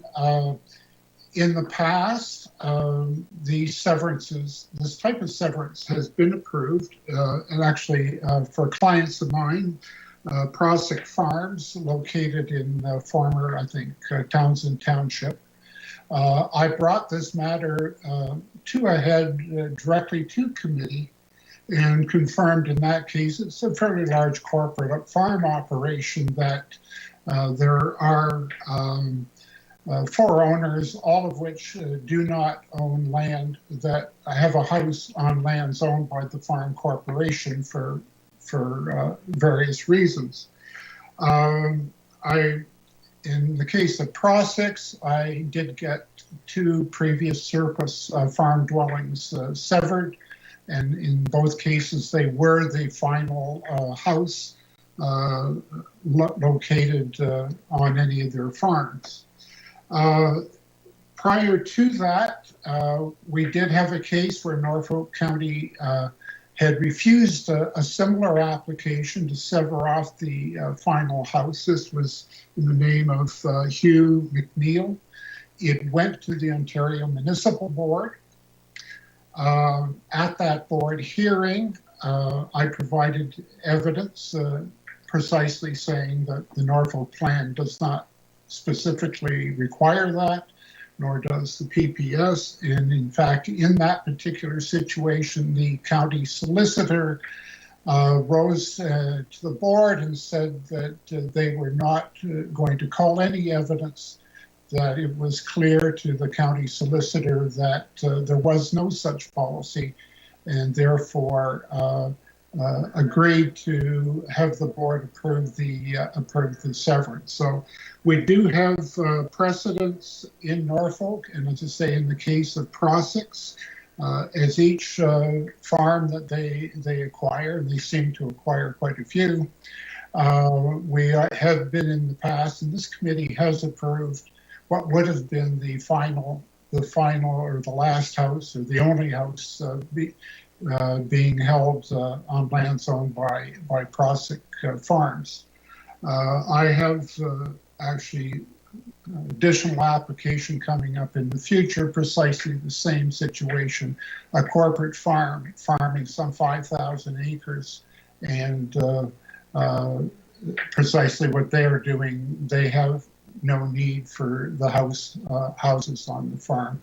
I think there's clear policy, a lack of policy that would prevent this type of thing, and there's certainly precedent by this Norfolk committee in the past that has approved such applications. That's what I have to add. Thank you. Okay, thank you, Dave. I just have a question for you, Dave. So Yeah. how many farms do these people own? I believe these people have 2 farms, if Two I'm farms? if I'm not mistaken. Yeah. And who's actually farming the land? Some farm family members, or at least in part. I think they cash crop. Okay, thank you. And without giving me a specific address, the owners, do they live like in an urban area, a rural area? No, I think the owners are intending actually to build on a previously severed vacant lot. So I think that's kind of their intention, is to get off the farm. Okay, thank you. So just a comment, my comment with regards to this application. If the committee approves this application, I don't actually, I'm just looking at some planning comments within the report, that the removal of all associated residential uses associated with the farm operation would limit the viability of the subject farm. And I don't see in any way how not having a house attached to the farm limits the viability of it. So I would be inclined to approve this application. We've got a number of farms throughout Norfolk County that have severed surplus farm dwellings, and if those farms are ever sold in the future, they're restricted to not having a residence on them. So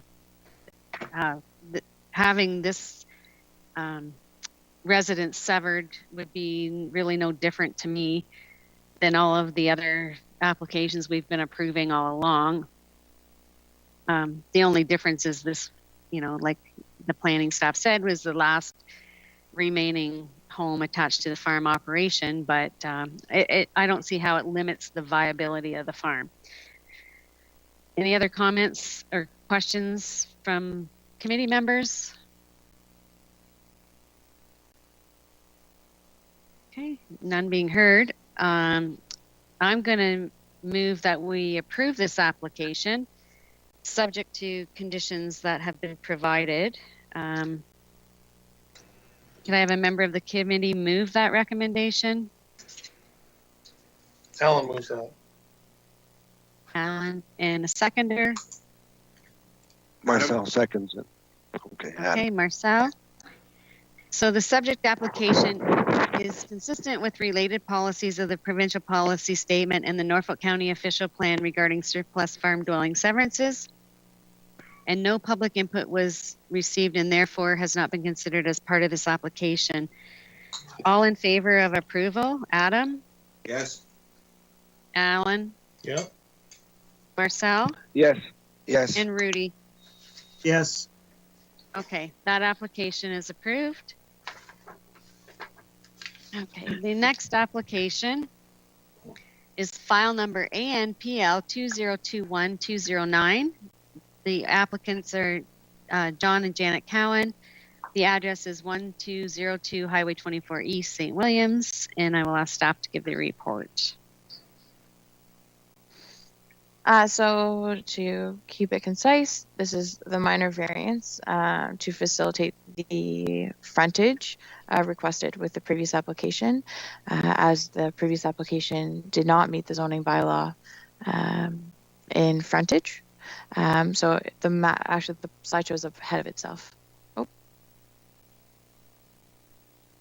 Nope. Oh, maybe. Okay. So with that in mind, staff are supportive of this, given the support of the previous application. it is, again, meets the general intent. It does limit the amount of land being taken from the agricultural parcel and active use. And if we were to enforce the 30-meter frontage, we would be seeing a lot larger of a parcel being proposed as a severance. So with that in mind, as well as the comments provided in the report, staff recommend that it be approved in conjunction with the previously approved application. Okay, thank you. Does the committee have any questions for planning staff? Okay, is there any member of the public that wishes to speak regarding this application? Okay, we have a recommendation for approval. Could I have a member of the committee move that? Rudy moves approval. Thank you, Rudy. And a seconder?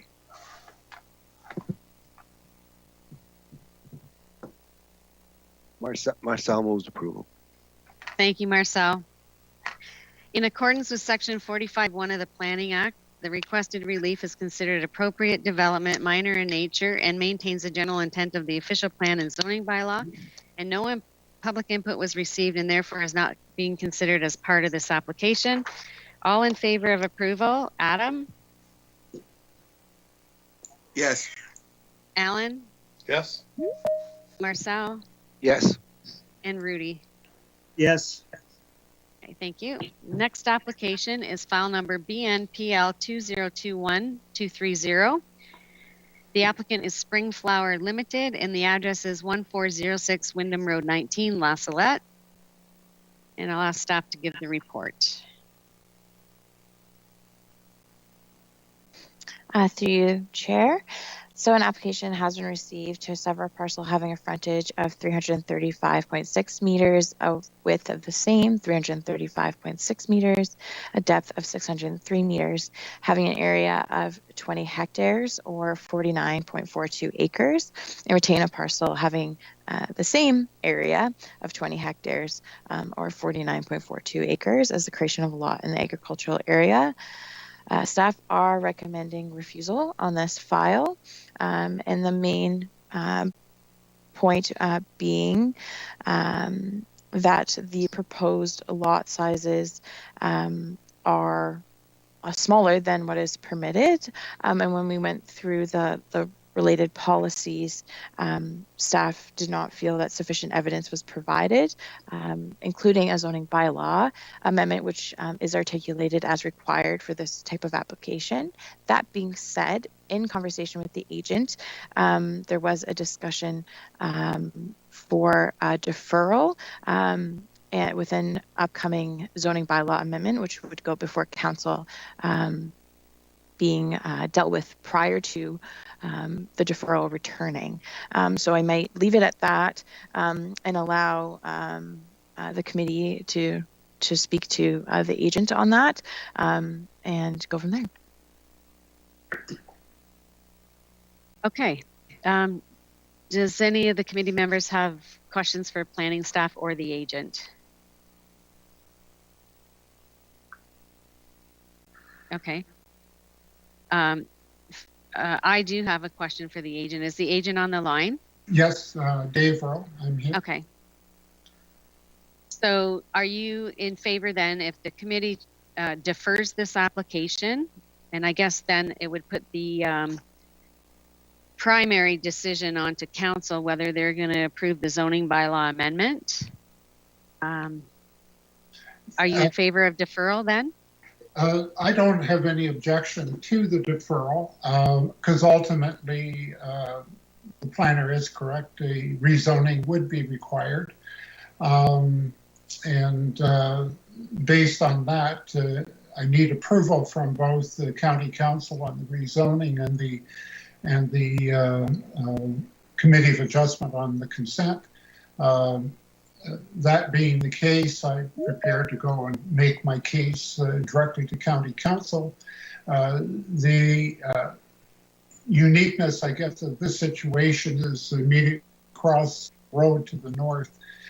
This committee and county council and ultimately was the Ontario Municipal Board approved a similar greenhouse severance only on 8 acres as opposed to 50 acres. But I am prepared to take my case to county council, and as I say, it would have to be approved by them anyway. So I guess I really don't have a great objection. While I would like the committee to approve this, I don't have a great objection to a deferral because once the zoning is approved, I think it's would be pretty straightforward for this committee to approve it. That's my 2 cents worth. Okay, thank you. So I would just like to point out to the committee members that if this, as Dave indicated, he takes this to council and they approve a zoning bylaw amendment, they're approving, in theory, the size of parcels that would be created by us granting the severance. So keep in mind that if the applicant does go forward with the zoning bylaw amendment, they will be incurring an additional cost with the application and proceeding with that to council. So in the event that council does approve that zoning bylaw amendment, it would be, I'm not suggesting this committee is required to approve the severance, but we're asking them to incur a cost.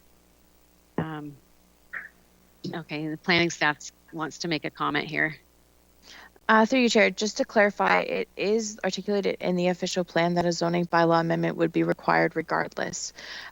Whether this committee decided today or after, the comments provided in the report articulate that the zoning bylaw amendment wasn't provided as a part of the application. And so because the staff don't have that as well as council's decision, there isn't, the opinion of staff is that there isn't sufficient evidence at this time to recommend an approval. But in any case, the zoning bylaw amendment would be required based on the official plan policies. Right. Okay. I guess where I was going with it is if council approves the zoning bylaw amendment, then I would like to think that the committee would approve the severance following that. Although I'm not suggesting the committee has to. So all in favor, is there any discussion with regards to deferring this application and allowing the zoning bylaw amendment to go forward first? Any comments from committee members? Yeah, Linda, so you're saying that if we defer, there's an additional cost to the applicant for bringing the application back again? Not back to the committee, no, because we're deferring it. But right. all I'm pointing out is that the applicant will incur a cost to proceed with the zoning bylaw amendment. So they will regardless, whether we approve it today or whether we approve it, defer it. They will be, I guess where I'm going with it is if they get the zoning bylaw amendment is approved and then we turn around and refuse the severance, we're asking them to spend money that they wouldn't have to if we refused it up front. Are you following me? Mm-hmm. Yes, I am now, yes. Okay.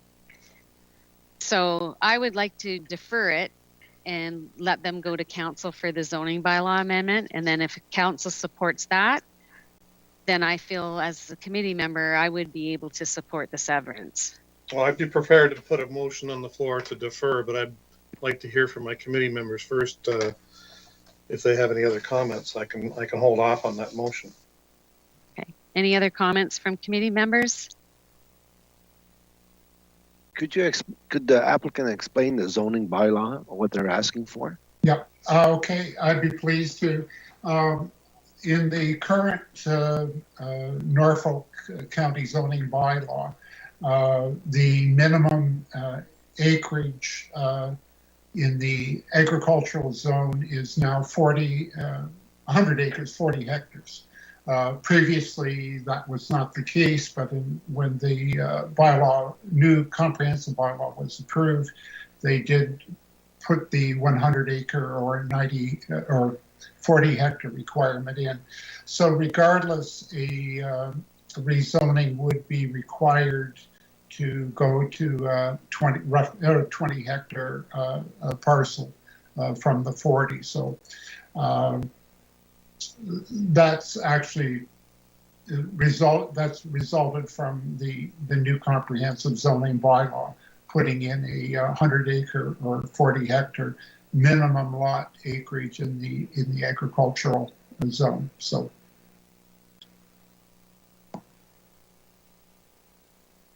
Hey, any other questions from committee members? No question, Okay. Madam Chair. Rudy, I think that's a proper course of events, is to defer, get the zoning bylaw amendment, and then bring it back to committee. So if Alan wants to move it, I'm prepared to second it for deferral. Sure thing. Okay, so then I have a recommendation for deferral made by Alan, seconded by Rudy. All in favor, Adam, Yes. Alan? Yep. Marcel? Yes. And Rudy. Yes. Okay, that application's deferred. Okay, the next application is file number BNPL 2021234. The applicant is Jeff Whiteside in trust. Address is 174 Wyndham Road 2, Norwich, and it's for severance, and I'll ask staff to give the report. Through you, Chair. So an application has been received to sever a parcel having a frontage of 80.7 meters, an irregular width of 80.7 meters, and a depth of 69.1 meters, having area of 5,225.5 square meters, or 1.29 acres, and retained parcel having an area of 74.93 acres, as a severance of a dwelling-made surplus through farm amalgamation. Again, staff are recommending, or through the report, we're recommending refusal. That being said, through discussions with the agent this week, there was a offer to look at deferral. And the reason being, staff's main point is the policies articulate farm consolidations through ownership. And that there truly is a consolidation occurring. In this case, the applicant is purchasing the land, but the purchase has not yet gone through. So those kind of concerns around that are articulated in the report. But with a deferral, that would allow the applicant to purchase the land, and therefore staff feel that the applicant would then be able to meet the policies, providing the documentation and the discussion had with the agent this week. And then, then they can go forward with their proposal once they've met that kind of component. So again, I'm happy to take some questions if committee has any. Okay, thank you. Is there an applicant or agent on the line? Yes, Dave Rowe, I'm here. I guess a little bit of background. Staff in the staff report actually had two areas that they had concerns or objections to. The first being that the applicant doesn't presently own the farm parcel, but has a purchase and sale agreement to purchase the retained lands. And to this end, your committee has approved a similar surplus farm application, I believe for Mr. Klein, on the basis of a purchase and sale agreement. I don't have a great objection to deferring it and having the transfer take place. However, my clients would like assurances from the committee and hopefully planning staff that the proposed lot itself would be satisfactory to them. If there is a alteration to the proposed severed lot, and if there's issues related to that, they would prefer to have those issues raised before committee today. Bottom line is, if they finalize the agreement, they're in essence turning their farm over to the purchaser under an agreement, subject to getting a severance. So they would like assurances that they would be able to, in fact, get the lot that they have requested. I guess I could leave it that way. So they would like to know, is there concerns with regard to the lot itself? Thank you. Okay. I just have a question for planning staff. So Dave has indicated there's a signed agreement of purchase and sale. Did they provide a copy of that to staff? Yes, they did, I believe. Okay. Yep, a signed copy was provided. Okay. And with the proposed severed parcel, then, is there any concerns with regards to that lot that they're proposing, the surplus lot? So through you, the chair, it is a little bit larger than obviously our typical, but it's not atypical for the committee to approve a severance around that size, and it's still kind of in the ballpark, so to speak. As long as they can meet the standard conditions under, or sorry, standard policies under section 7.2.3, which is just the standard consent to sever the habitable dwelling. We don't have any concerns, and based on that anticipated change, we don't anticipate that.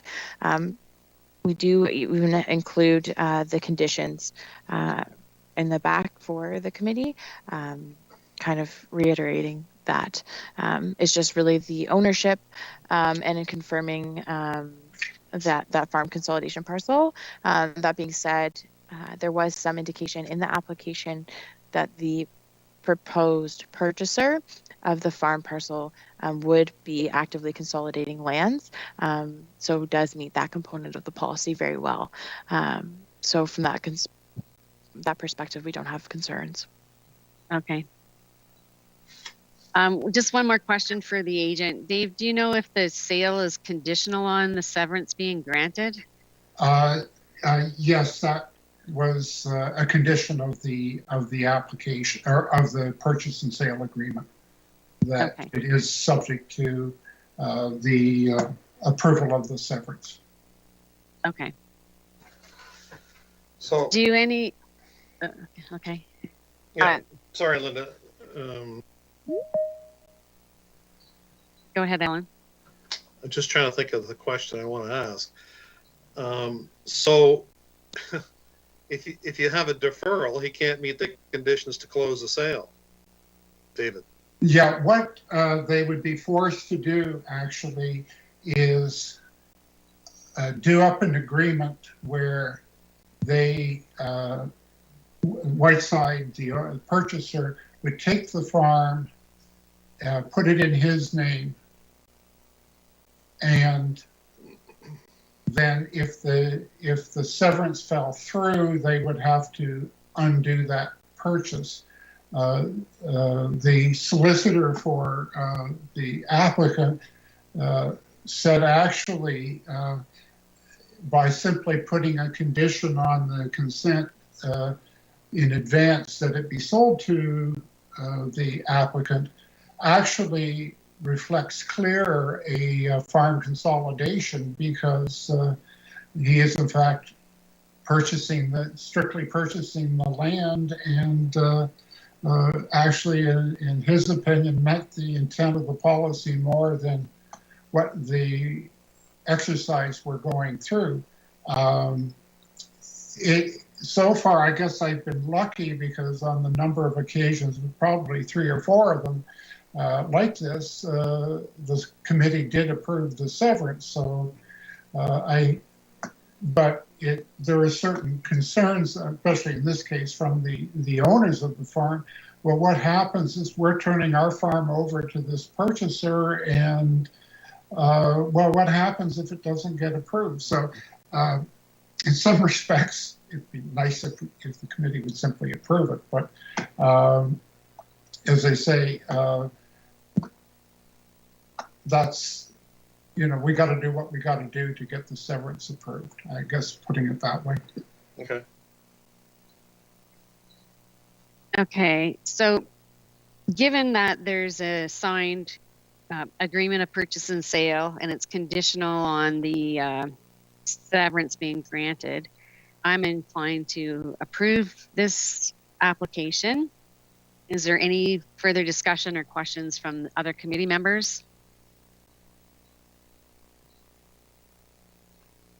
Okay, no other questions or comments. Then could I have a committee member move a recommendation for approval? Adam? Thank you, Adam. And a seconder? Alan. Thank you, Alan. Okay, the subject application is consistent with related policies of the provincial policy statement and the Norfolk County official plan regarding surplus farm dwelling severances, and that no public input was received and therefore has not been considered as part of this application. All in favor of approval? Adam? Yes. Alan? Yeah. Marcel? Yes. And Rudy? Yes. Okay, thank you. The next application is file number BNPL 2021-170, and the applicants are Maurice and Marianne I don't know how to pronounce it, Debliek, 308 Norfolk County Road 19, West Norwich. And I'll ask staff to give the report. Thank you, and through the chair, I'll keep this one short. Staff are recommending approval on this boundary adjustment. It's to acquire an area of 507 square meters and retain that farm parcel of around 50 acres.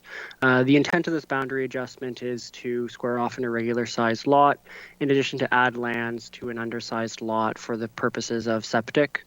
When this lot was originally severed back in the early 2000s, this was kind of before surplus farm severance policies were in play that required lots to be appropriately sized for septic.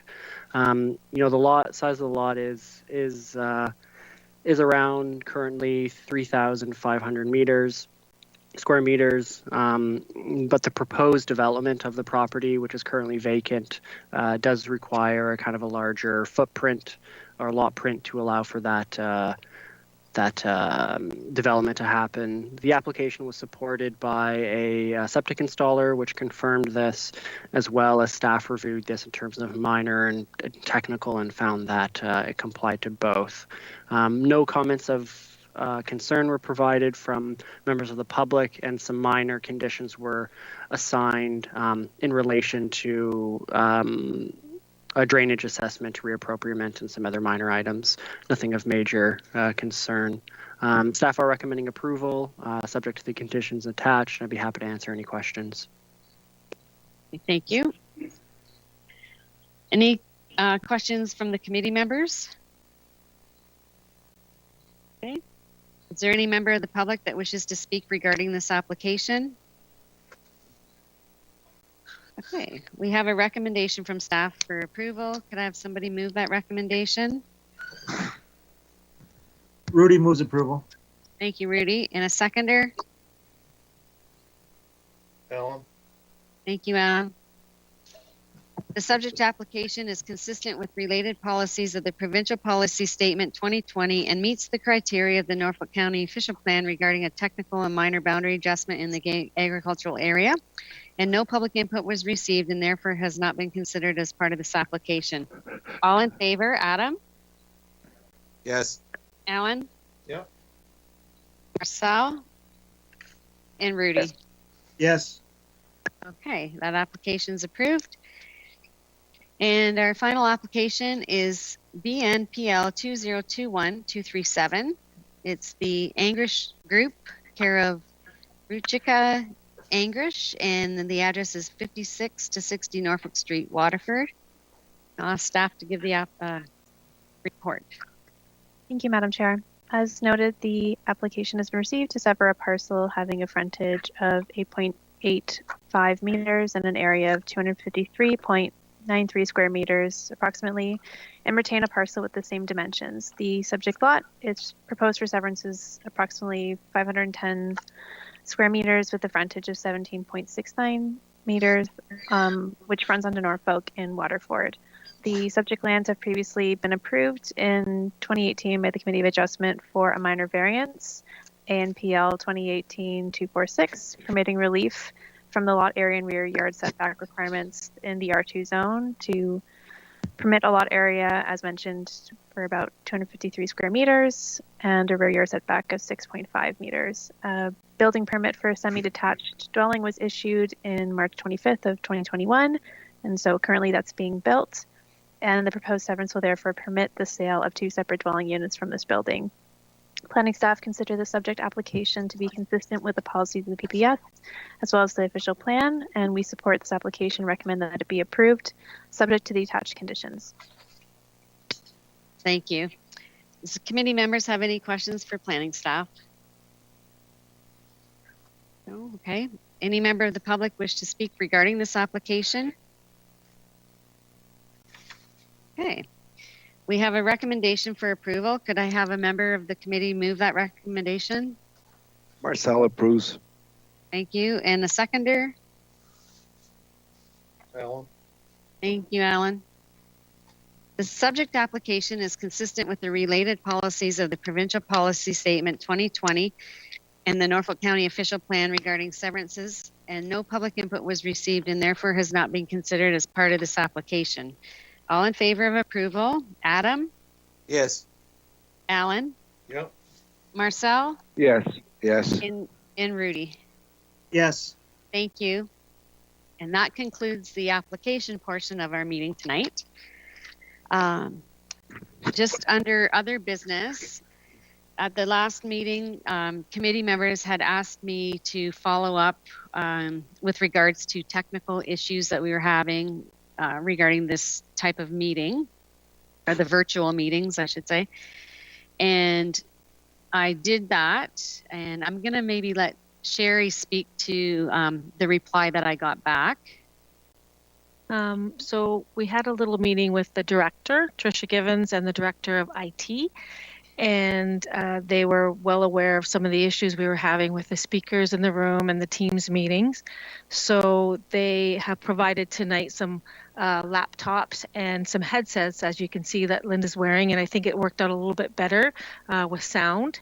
But going forward, IT is working on a new plan to get a new program implemented in council chambers, and they're hoping to have that done within the next month.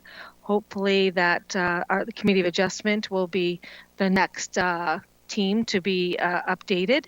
So there's things coming in the future, and hopefully it'll resolve all the issues we've been having in the past via technical issues, and also that we may be allowed to have meetings in-house. So we're hoping that's to happen soon, if everybody's comfortable coming back into council chambers. Brent was saying maybe December, but we will keep you in the loop on what's to happen there. So we're working on it, and hopefully tonight was a little better than the last couple meetings, and I think it worked out pretty good. I also have one other thing. I've talked to a couple committee members, and they're concerned about some of the issues regarding some of the conditions on some applications, the many refusals, deferrals. Our director, Tricia Given, would like to organize a workshop/refresher on key things when making your decisions for applications. So we're going to arrange something with the team and with the committee and go over some important details. And if there's anything that any of the committee members would like to bring up, please make note when we have this little get together, and we can sit down and review some things that maybe you're concerned about or we're concerned about, or any issues you have with how the reports are being written, comments, decisions, etc. So just wanted to bring that forward to everybody. If you have any questions, just let me know, send me an email, whatever you're concerned about. So that's to come. Not maybe in the next few weeks, but maybe before we move forward to having in-house meetings. Do any of the planners have anything to add to that?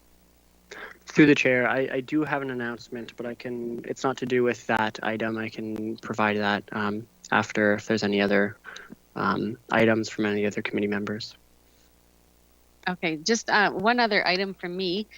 And I was going to ask with regards to Dave Rowe's 2019 deputation. You had indicated that you have the council Sure do. minutes. Want me to provide you that package? If you could provide me with that, that would be great. And then I'm going to maybe follow up on that matter as it relates to the Ontario Building Code. Great. I'll grab your Okay. email and then we can proceed with that. I Okay. also have two other small items. Just want to welcome Hannah-Laura Yeager. She's our newest planner, and she'll be writing a lot of the reports going forward. So welcome to Hannah-Laura. Also, Scott Wilson, our planner, is moving on. This is his last committee meeting, and wish him all the best in his future endeavors with wherever he decides to be and go. And we have the posting for 2 new junior planners, so we'll be short-staffed again for a little bit, but hope 1 or 2, 1 junior planner. Yeah, and so be patient with us. We're, a lot of committee applications coming forward. Another 16 again for next month. Already a couple for November. So it's been a pretty busy couple months. So we're all on the same page. So just be patient with us. Dang, sure, you stole my announcement. Come on. Yeah, I wanted to, if I could take the floor, I just wanted to thank everyone. I've been doing committee adjustment for quite a while now, and this one was definitely some of the more enjoyable and fun projects we've had. I do wish, it was in person where we could all kind of have gotten to know each other a little bit better, but I feel virtually that I did get to know each one of you a little bit and hope all the best. I will be moving on in terms of just a relocation, not in terms of a career or anything like that. So I will be missing everyone here, and we'll be following closely to Committee of Adjustment, and hope the best to everyone. Okay, and on behalf of the committee, I'd like to thank you and the other staff for your hard work. I understand we've, with short staff and people moving on, that it's been difficult times, so we appreciate it. And is there any other business from any other committee members? Maybe Okay. give Michael a call. Golf season should be wrapping up soon. Give Michael a call because golf will be wrapping up soon. Okay.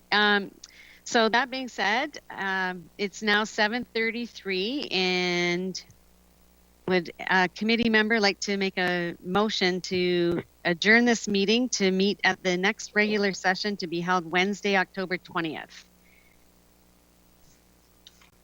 I'll move that. Thank you, Alan. And a seconder? Rudy will second it. Thank you, Rudy. All in favor of adjournment? Adam? Yes, please. Yes. Alan? Marcel? Yes. And Rudy. Yes.